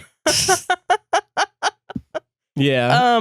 But like with a wedding party, it's like, why specifically choose a dress that everyone has to wear for everyone to look the same when you know that it's gonna make people uncomfortable? Like when I was growing up, like my mom and the people, like, you know, her sister and my aunt also, like my uncle's wife and shit. Yeah. Like they all had stories about the weddings that they went to each other's weddings. And they were like, yeah, like, you know, she chose a dress that like made me uncomfortable, but I felt like it was like to shame me. Like in that way, it's like a kind of like a weird ritualistic shaming. Like the bachelorette dress, like the bridesmaid dress has to be ugly to make the bride pretty. And it's like, fucking why? That's a little... That just is so weird to me. It's something that really disconnects me from femininity. But I don't think it's innate to femininity. I think it's innate to bitchness. I think that's what it is. Like, I don't know. I think there's a way to be feminine and be nice to people. Yeah, for sure. And be, celebrate being a woman and wanting to get married to your partner. Yeah. But, like, I'm so shocked continuously by how the rituals that we've inherited from our ancestors are based in shame. Yeah, always shame. Always, yeah, it's so weird. Always shame and guilt. And we have to prop one person up but bring everyone else down. Everyone else gets to be brought down. Yeah, and that's if weird. you don't want that, how dare you? How dare you not feel shame? Are you not ashamed? No. What? Why would I be ashamed? Yeah. I don't know. And then you're like, am I an asshole? Am I? Should I feel ashamed? Yeah, you're getting gaslit. Am I? That's womanhood, man, is getting gaslit constantly. Damn. But I do know there are people out there that are just like, okay, here's a color. And you know what? You don't even have to it has to be the same color. My bridesmaids are all going to wear blue. Yeah. You get dark blue, light blue, yeah, whatever. Any type of dress you want, wear them. I don't care. Also, yeah, because I feel like with Barbie pink, like you can still you can still find other, like you can at least, if you keep it still broad enough, yeah, like there's plenty of different types of pink out there. Well, Barbie pink is a very specific branded type of pink. You know what I mean? Okay, you're right. No, sorry. So pink, you should just go for pink. Just then. go for pink. Yeah. But even then, if it's hard to find in a maternity dress, then we should go to like, accessories. Okay, yeah. Well, I think that's the thing. Like first story and this story, right? The difference, the similarity is that it's about comfort, right? Like it's about the first story. It's the bride doesn't want to be uncomfortable from the mother-in-law, and then this one, it's a bridesmaid doesn't want to be uncomfortable by the bride, right? Because in reality, what makes someone an asshole in both of these situations is they're purposely trying to make someone uncomfortable. Yeah. Or force them to not be a part of anything if they're not willing to be uncomfortable, which is fucking crazy. I know. That's wild to me. I don't know why we're forcing each other to be uncomfortable to prove our love. Yeah. I don't get that. I mean, that's what we're doing right now, right? Because I put a gun up to your head and was like, we gotta do a and you were like, show. You don't love me if you don't do this Reddit podcast. Yeah, if you don't do the Reddit podcast today. God. Solved it? Solved it. Not the asshole. Obviously, Not the asshole. We're getting through it. This is easier than I thought it was going to be. What does the fight for reproductive freedom mean to you? I don't know. A hurricane's coming to me. I feel like I'm not. I'm sorry. I'm sorry, Wynn. I don't know. Literally, people online are like, this is the climate apocalypse. This is here. And I'm like, whoa, dude. Listen, I'm not going to say that you're wrong because I kind of believe that you're right. But also, I just had a dream that we were all underground in a warehouse, and I don't want that to be true. Am I the asshole for telling my girlfriend that she needs to stop being immature and talk to me like an adult since she ghosted me after a car accident? Okay. Oh, God. Okay. Let's one of these got to be a little Can't wild. wait for the ghosting is always wrong people to show up. This is not. Don't worry. Okay. Don't worry. Great. Okay, Reddit. Girlfriend 24 and I, male 28, have been together for 3 years. We obviously don't have a perfect relationship, but I was happy with her. I haven't proposed yet, but I was planning to. We get along well, share interests and hobbies, and I honestly consider her one of my best friends. We got into a huge argument 4 days ago while I was driving. Without disclosing exactly what it was about, I felt that she was too friendly with a male coworker of hers, and we ended up getting into it pretty badly. She called me controlling, etc. Anyway, as we thought... Sorry, I just realized that's not a list. Why did you put etc. in there? Yeah. Anyway, as we fought, I ended up driving a little erratically, speeding, weaving around cars, sort of driving like an asshole, which, all caps, I fully admit and take ownership for. Okay, let's see how that goes. She was frightened by this, and soon the fight went from talking about her coworker to her begging me to slow down or pull over. So, whoa. They got into a fight. in the car. They're in the car right now. He's driving crazy, and now the fight's no longer about the coworker. It's now about... They were fighting about her coworker. I'm sorry. I blanked. So what was about the coworker? He thinks she's being a little too friendly with the coworker. And so he started... So that's abuse. Yeah. You know? Yeah. That is abuse. Yeah. Okay, great. Let's continue. Sorry. Yeah. She was frightened by this, and soon the fight went from talking about her coworker to her begging me to slow down or pull over. She got pretty hysterical about it and was sobbing. Fuck you, man. This pissed me off and I didn't slow down. I told her that she was being the controlling one now.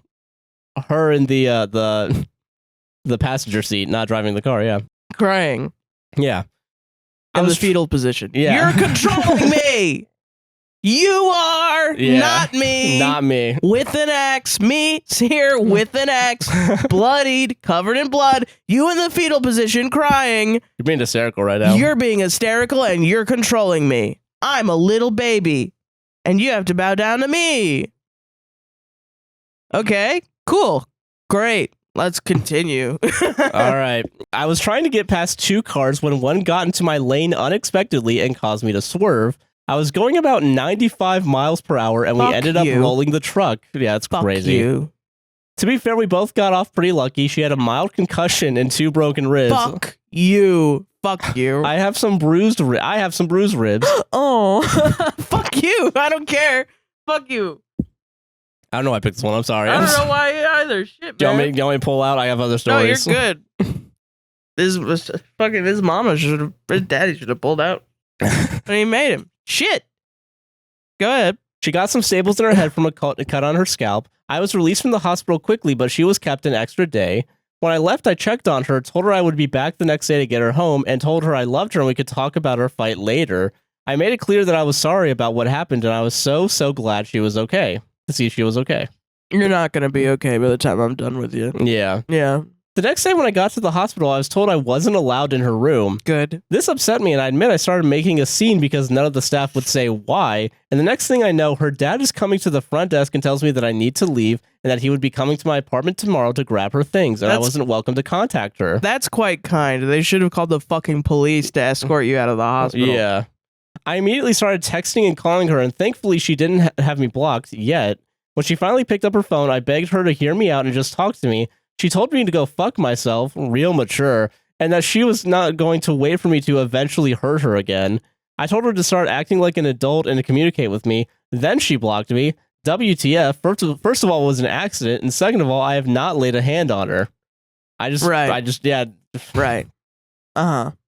I know I'm at fault for this accident, but I'm trying to handle this maturely and resolve our issues like adults. Ghosting me? I was in a car accident too.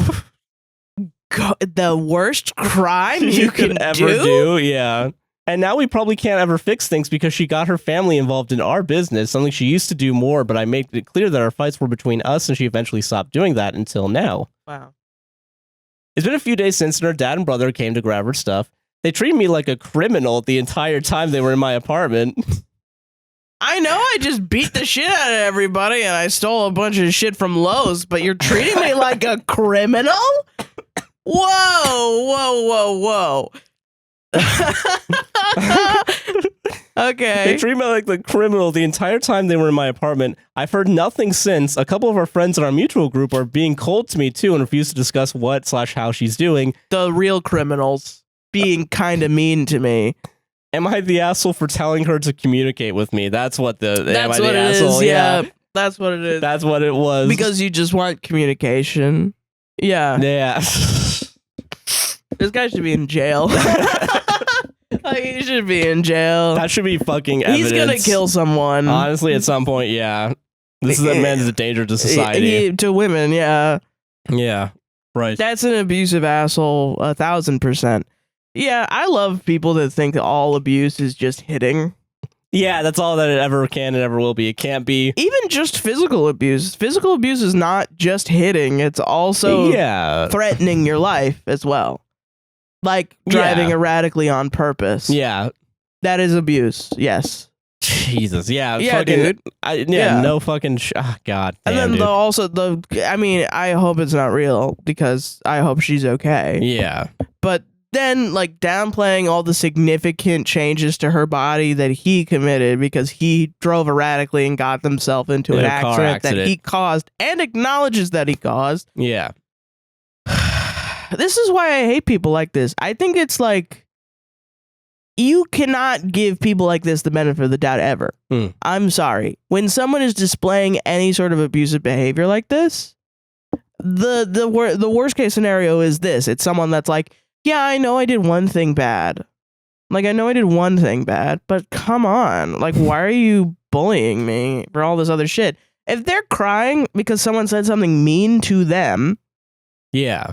But they can't recognize the weight of their own actions against somebody else, they're an abusive piece of shit. Yeah.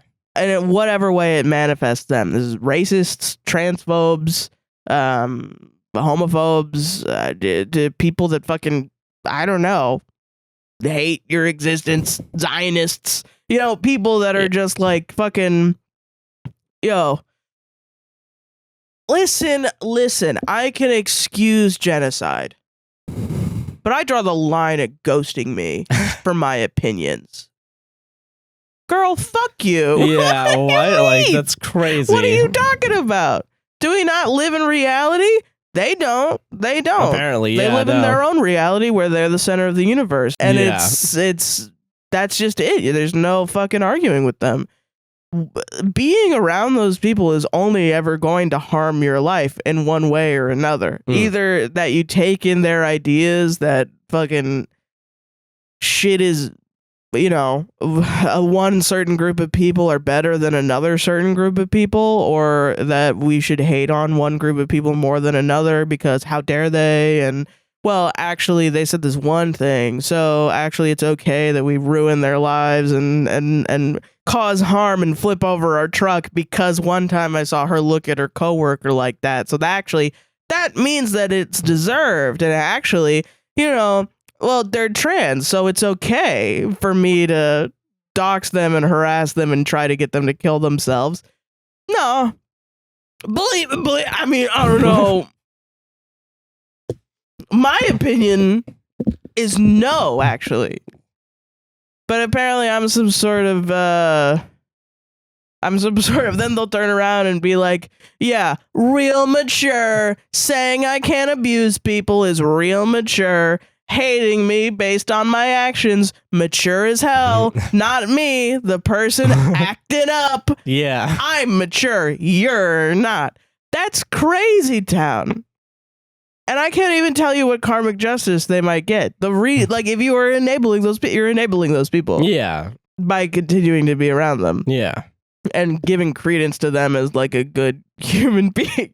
No, they're not. They're not good. Yeah, they're bad. Not. They have the capacity to change for sure. Yeah. But like, bro, come on. And I'm not victim blaming in this situation. Like, these are red flags for you, the audience. Like, this poor woman was heavily manipulated by this man into not talking to her family about their arguments, which were probably abusive in nature if they're the similar arguments that they're having in this car, into thinking that he's not abusive because he doesn't quote unquote hit her, which is not right. 3, fucking thinking that hopefully not, but maybe thinking that she's not mature by telling him to fuck himself, when that's not the case. She's having a normal fucking reaction. Yeah. This is why it's like not cool to go to like abuse victims and then be like, well, you should have left. That's not what I'm saying at all. No. Fuck that. No. Yeah. The abusers will manipulate and scrape and claw and try to get themselves into a position where they can abuse you. And there's nothing that will stop them other than fuck you. Yeah. Fuck you. And then they're going to throw a tantrum. And be like, wait, you're not a blah, blah, blah, blah, blah. No, fuck politeness. Fuck you. Yeah. Fuck you. Again, politeness only gets you so far. Yes. Yeah. I barely think it gets you anywhere.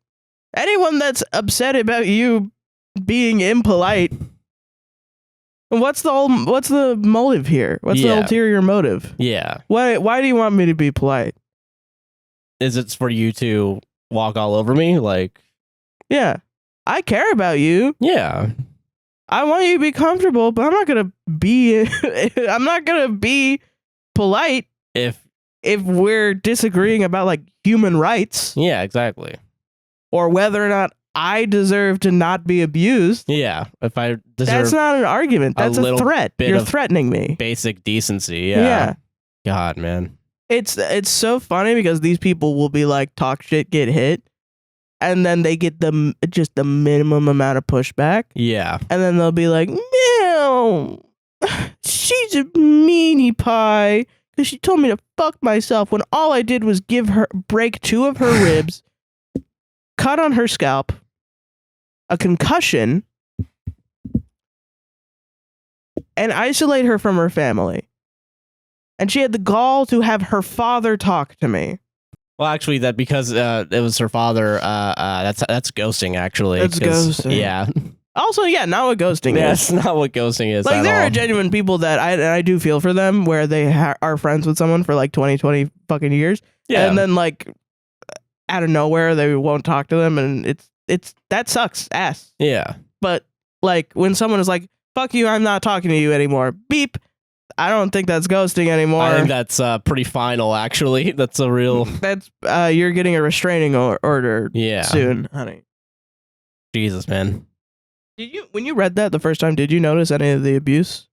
I don't remember right now because I think I picked this today. And, okay. So that's on me. If you want me to pick a new one, I can, though. No, I think it's interesting. I think I did. I did clock it as abuse. Yeah. I think I clocked it as abuse. I think I glazed over the middle parts, like the damage, but no, I get it because it's a list. Me. Yeah, and he also wrote it specifically to be like, whatever. It was just this, which is also why I think it's fake. Because who the fuck would say that? You know that looks bad. No, yeah, exactly. Yeah, you know what I mean. That's my bad, everybody. Yeah. Sick. Well, it's good. It is good. Like people, I hope they still teach this in schools. When I was in school, like health class, they taught us like, look out for the signs of like if you have a friend who's got a boyfriend, she's not texting you anymore, and has bruises on her or something like that or whatever.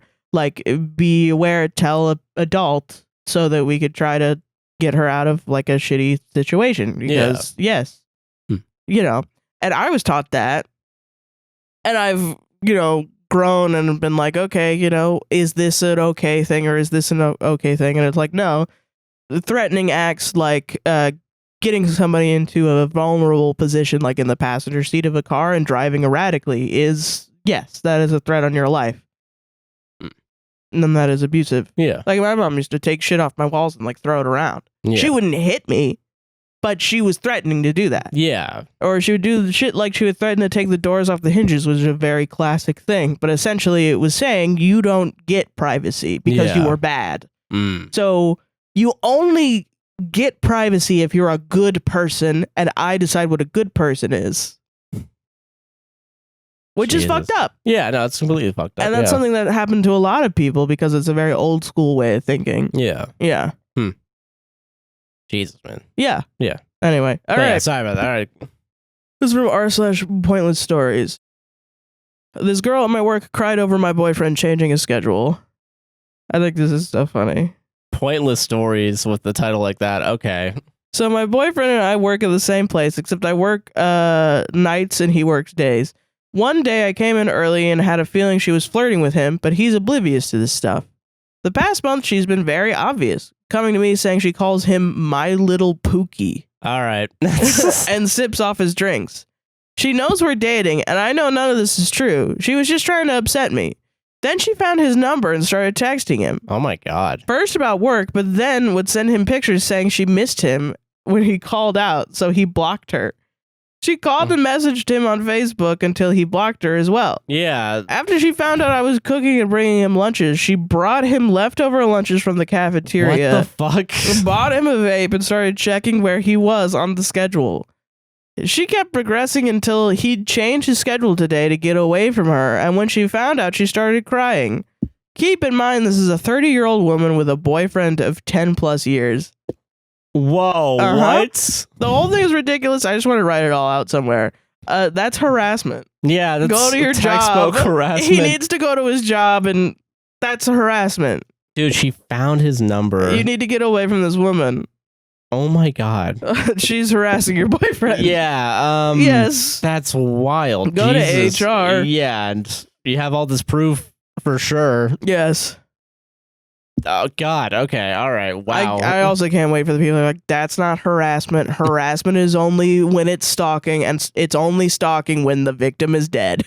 Like, it's like, okay, yeah, none of the signs up until that make it anything. Actually, for sure. It's cool and fine. Yeah. Cool. We only care about people when we're dead because we're Americans. Like, she went out of her way to find his number and then got blocked, and then if you block Facebook, someone and they find you on a different place, and then you have to block them again.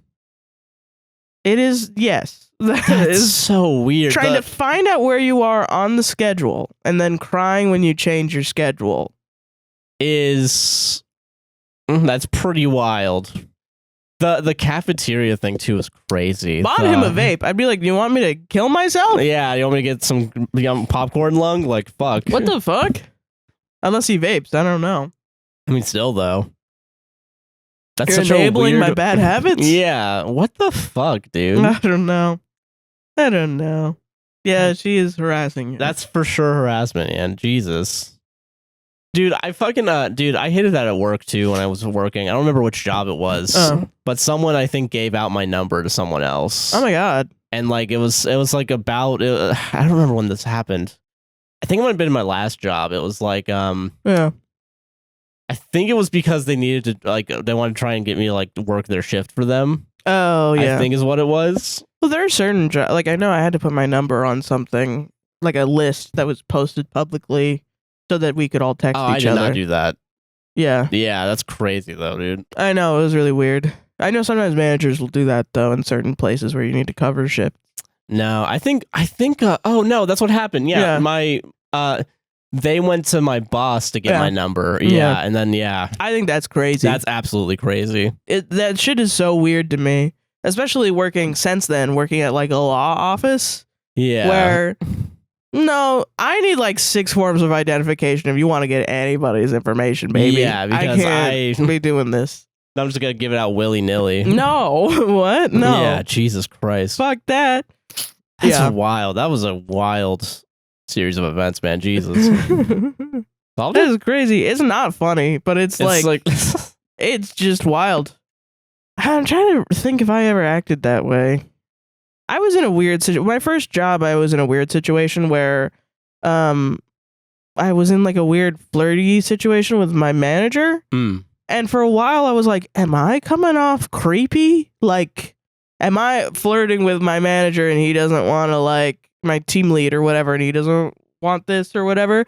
I was 19 too, so it was like, you know, am I being like weird or whatever? But then when I look back and I analyze the shit, because when he was into me, everyone was like, ooh, they're together. And then all of a sudden, he was like not into me at all. And then everyone treated me like I was a social pariah and was stalking him. Like literally. Yeah, what the? Like 12 hours later. And I was like, what the fuck? But I took a back seat. Like, so when it started, like, he would show up and like we were supposed to have like a meeting every day on like my performance that day. Oh, yeah, yeah. So I'd show up. And sometimes it wouldn't be him. Sometimes he wouldn't be there. Like his days off would be on the days that I worked. Yeah. So I would go up and they would be like, the team leads would be like, yeah, sorry, it's not him. And I was like, that's okay. I'm not upset. Why would I be upset about that? Why are you acting like I would be upset about that, guys? Yeah, I'm fine, you know?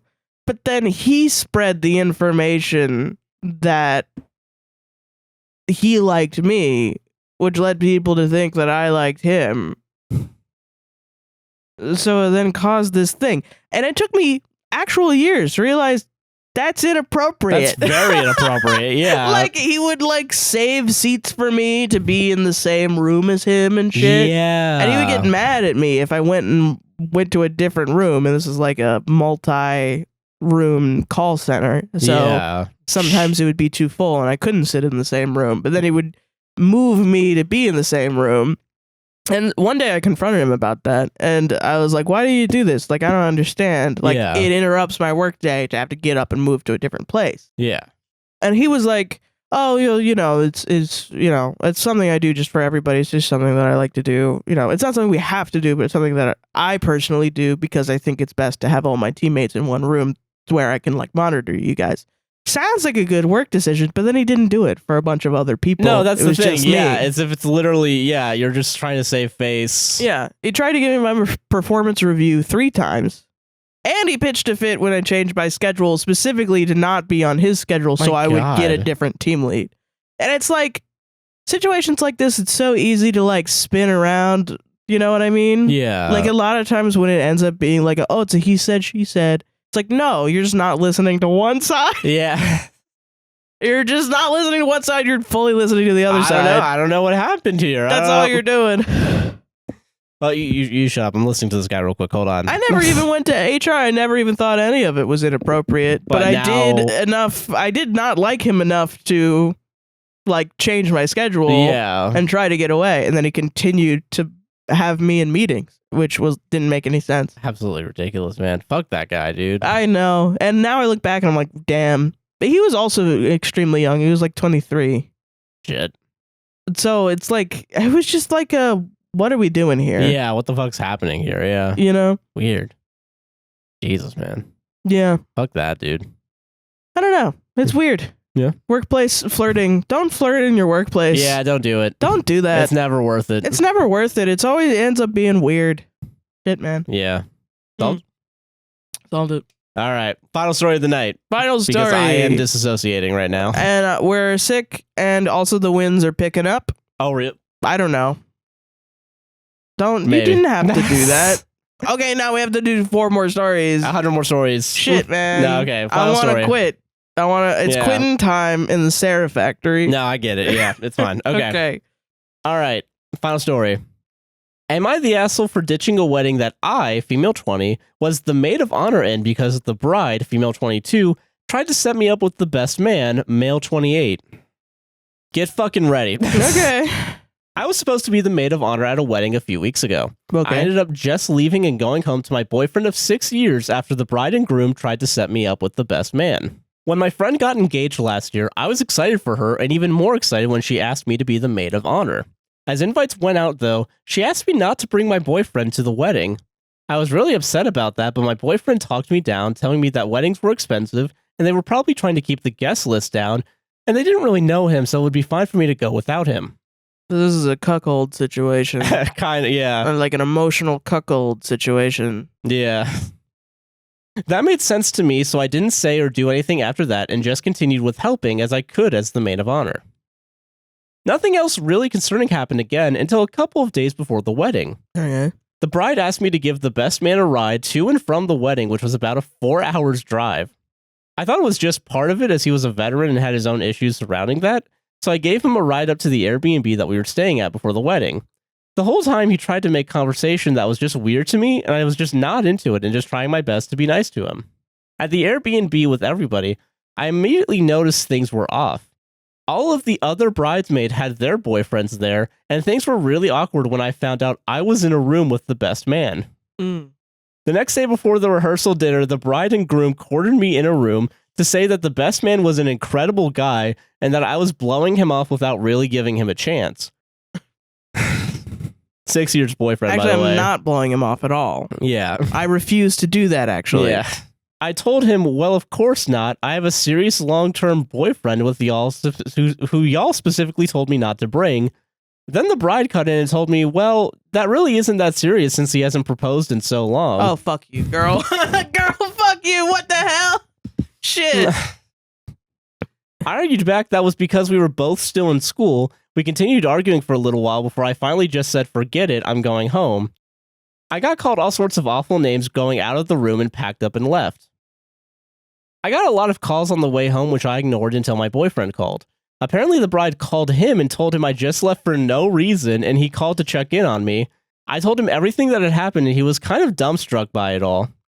Anyways, after the wedding, I've had the bride, the groom, and a lot of their friends call or message me telling me how horrible of a person I was for just leaving the night before the wedding for no reason. No reason. No reason at all, yeah. None of which were receptive to my side of things, and it's starting to worry me that maybe I overreacted by just leaving like that. Anyway, am I the asshole? Edit, I started dating my boyfriend in high school. He's 2 years older than me. My friends don't really know my boyfriend since he doesn't go to the same school as us. And when we do see each other, it's usually halfway between our schools. So the thing you don't need to put that in there too, also. Sorry, yeah, it doesn't matter. If I were in this person's situation, what I find interesting is, yes, of course I would be angry because they're crazy people, but doing crazy things. Yeah. But what I find interesting is the most thing that I would be angry about is that I think they think I must be stupid. Yeah. Like, I left for a reason, and you're not listening to me, and you expect me to believe you saying that I'm a bad person. Yeah. Like, you think I'm not listening or thinking any of the shit that comes out of my mouth? Yeah. Like, are you paying attention to what you're saying? Like, that's the thing about gaslighting. It's like, do you think I'm stupid? Yeah. You must think I'm stupid. Like, there is like a power dynamic there where it's like, you don't know what you want, honey. You don't know what you want. You don't know what reality is. Like, and it's like, why would you want me to think that? Like, why you think that that's who I am, and I'm not like a independent person with a reality that's valid? Yeah, like. And the answer is no, they don't think your reality is valid. They want to control you. Yeah, they want to That's what play gaslighting with your is. life. Yeah. Like, they want to set you up with a... Yes. That's so weird, man. That's like, the original movie Gaslight, which was about the shit. Yeah. That was about controlling a woman. Yeah. Like, gaslighting has now been diluted down to just lying. And it's like, no, it's misremembering events and then saying you actually misremembered the events. That makes sense, yeah. Yeah. Because it's the form of lying, I guess, where it's like... It's a changing reality. Yeah. And then making you out to be... and playing on your insecurities. Like, fucking, when I play D&D with Josh, I'm doing a Strahd campaign. Yeah. So I'm having Strahd go into their dreams and go into each characters and, like, play on their insecurities a little bit. And that's what that is, essentially. It's like, no one ever loved you. It's like, whoa. What if they didn't love you? And here's an image of your family members not loving you. Yeah. Just like all of them like, Yeah. And it's funny the way that everybody reacts to it in a, sanitized role-playing environment. Yeah. That we're all cool with, and I check up on them regularly to make sure they're okay with it. Remembering the last one. Yes. But it's like, yeah, it's a lot. It's a lot of work. Yeah. It's orchestrating an environment to make you not believe in yourself. That's what gaslighting is. Yeah. And yeah. That shit is abuse. Yeah, it's abusive, yeah. Get away from your friends abusing you and not respecting your relationship or either. Your boundaries and That's the craziest thing. Being like, oh, hey, last minute, you gotta go pick them up 4 hours. 4-hour drives. Yeah, no. Just that is like, no, you don't know who I am. Yeah, like... And also, we're setting you up in the room with them. I know all the other brides. That's honestly the idea that, like, if you're dating someone for 6 years and you don't think it's serious, that's fucking crazy, man. I know. Yeah. It's like us, man. Yeah. Yeah. We're not serious? We're not serious, oh, dude. yeah, we're Did totally you not know? Serious, yeah. According to the people online, because that's the only reason you would date somebody is for the Christian form of marriage. It's the only thing that exists in the world. Yeah. You gotta do it for a tax credit. White people getting married in the eyes of God. That's what I believe in, for sure.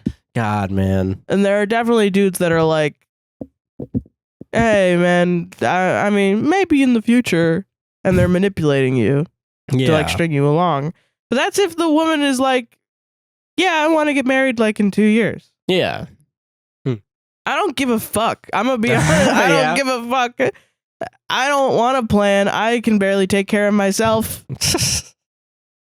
Yesterday when Josh was sick, I had to make breakfast. Shit taxed the fuck out of me. I could barely make egg. Because because Josh be doing it every damn day. Yeah, and then the one day I'm out. You want me to marry someone in 2 years before I even really get to know them, and then them be like, you make me breakfast, woman, and have a worse life? No, I'm not doing that. Yeah. I think I'm fine, actually. Yeah, I think I think the relationship I have is actually working well for me right now. I really hate shit like that. That's one of the main reasons. The main reason is Twitter has become a hellscape for the alt-right. Yeah. And Israel, Palestine, it was filled with bots that are Zionists, and I could not handle looking at it. No, yeah. I wanted to know what the fuck was happening in Palestine for the longest time. That was how I got my news. Yeah. But the comments underneath I couldn't deal with. Yeah. It was awful. And I recognize that I'm a sensitive person because I'm not the one receiving those comments or even in that position. But that was the main reason I got off Twitter. And even then, I'm not even really off Twitter. I just privated my shit and I tweet stupid shit from there. Yeah. But the main thing that I hate on fucking Twitter is it's like, ladies, if your man doesn't pop the question in 2 or 3 years, then he ain't the one. I was gonna say months for a second, like broad strokes, man. Yeah. No, sometimes he is the one. Wasn't that one of the stories too? Like the first story where it's like, yeah, marriage isn't that important where we are, not in the U.S. Yeah, it's different for other people because other people have different lives than you. Other people have different lives than you. But actually, I'm getting married, I'm actually God. I cannot believe these motherfuckers jerked their little dicks off over the word Sonder for that long and annoyed the shit out of me by being like, guys, I just heard about this thing called Sonder. Bro, yeah. Yeah, it's a word that existed in the fucking dictionary for a long time. But you know what? You should have innately thought of it as empathy. Yeah, maybe. A little bit, yeah. That the people on the bus aren't just NPCs in your fucking life. They're actual people going to work. Yeah. Shit, man. Holy crap. Jesus. And now they've turned into the nothing ever happens, nothing bad ever happens, everything is great, while I have a Cat 5 hurricane careening toward my individual house, whose name is Milton. Our lives are about to be fucked over by a hurricane named Milton. Fucking Milton. They could have named it like, because it's an M. It's got to be like a male M name. Michelangelo. See, that's at least, something, you know, like crazy. Yeah. What's another one? We should rename this hurricane. Yeah, real quick. Yeah. Millhouse. I know. Someone said we were telling our British friends yesterday about it. And someone called it Millhouse, and they drew a bunch of Millhouses. It should have been called Millhouse. At least that, I feel like, has a little bit of like, well, at least that's a famous character, you know? That's not... We were doing a Gartic Phone animation where he drew a Millhouse in the front, and then in the back there was like a tiny house, and that's the first frame. And I was like, oh my god, we're gonna explode this house. This Millhouse exploding a house in the background. God, man. Yeah. Yeah, not the asshole. Not the asshole. Yeah, you're being toyed with by your fucking friends, and that sucks. And I'm sorry. Solved it? Solved it. You should write a stage play about this, I think. Honestly, yeah, you should. Yeah. In the 1800s, I think it would do numbers. It'd be in high school literature classes forever, I think. Yes. Referenced in BoJack Horseman. A Doll's House is what I'm talking about. That's our show, I think, because I cannot keep doing this. Bye. Well, Sarah, do you want to plug anything? No. If you enjoyed this episode, I know it was a little weird because of the sickness, but what can you do? Like, comment, subscribe, hit the gosh darn bell, raise 5 stars on Apple and Spotify podcasts. I will work through the sickness to plug. Okay. Check us out on Patreon, buy me a coffee at those websites /APWSTR. Palestine, Congo, Sudan, and Lebanon links will be down there, as well as in our link tree. And Hurricane Helene, I have to update that. As well, and probably Hurricane Milton. This one, too. Yeah, whenever that happens. Whenever we get past that point. APWSTR on TikTok, a podcast save this on Instagram, a podcast saves relationship on all podcasting platforms, and APWSTR Productions on YouTube. And check out our collab with the judges. We love them. Yeah, check out the collab with the judges. It'll be linked down below. It was so fun. It was a lot of fun, honestly. But yeah. See you all in the next one. Bye-bye. Bye-bye. Milton is not a life-ruining name. But yeah, like why is that going to be the one that ruins? The fact that it went from category 2 to category 5 like within 5 hours is fucking crazy though. I know. My brother called me and was like, it's a cat 4, and I was like, it's a cat 5 now, dude. And he was like, what? Yeah, I was like, yeah. And you know it's getting bad too because the Wesh 2 Weatherman sleeves are rolled up, jackets off. Yeah, we're Waffle House turn is. Ooh, what about the Waffle House? Let's see if the Waffle House. Yeah. At least we're still at jacket on, right? No, jacket was jacket off. Jacket was rolled off. up sleeves. Yeah. Tie on. I don't remember right now. Oh no, tie off. Maybe I think tie was still on, but like loose tie. Googling. Oh my god, we're gonna die.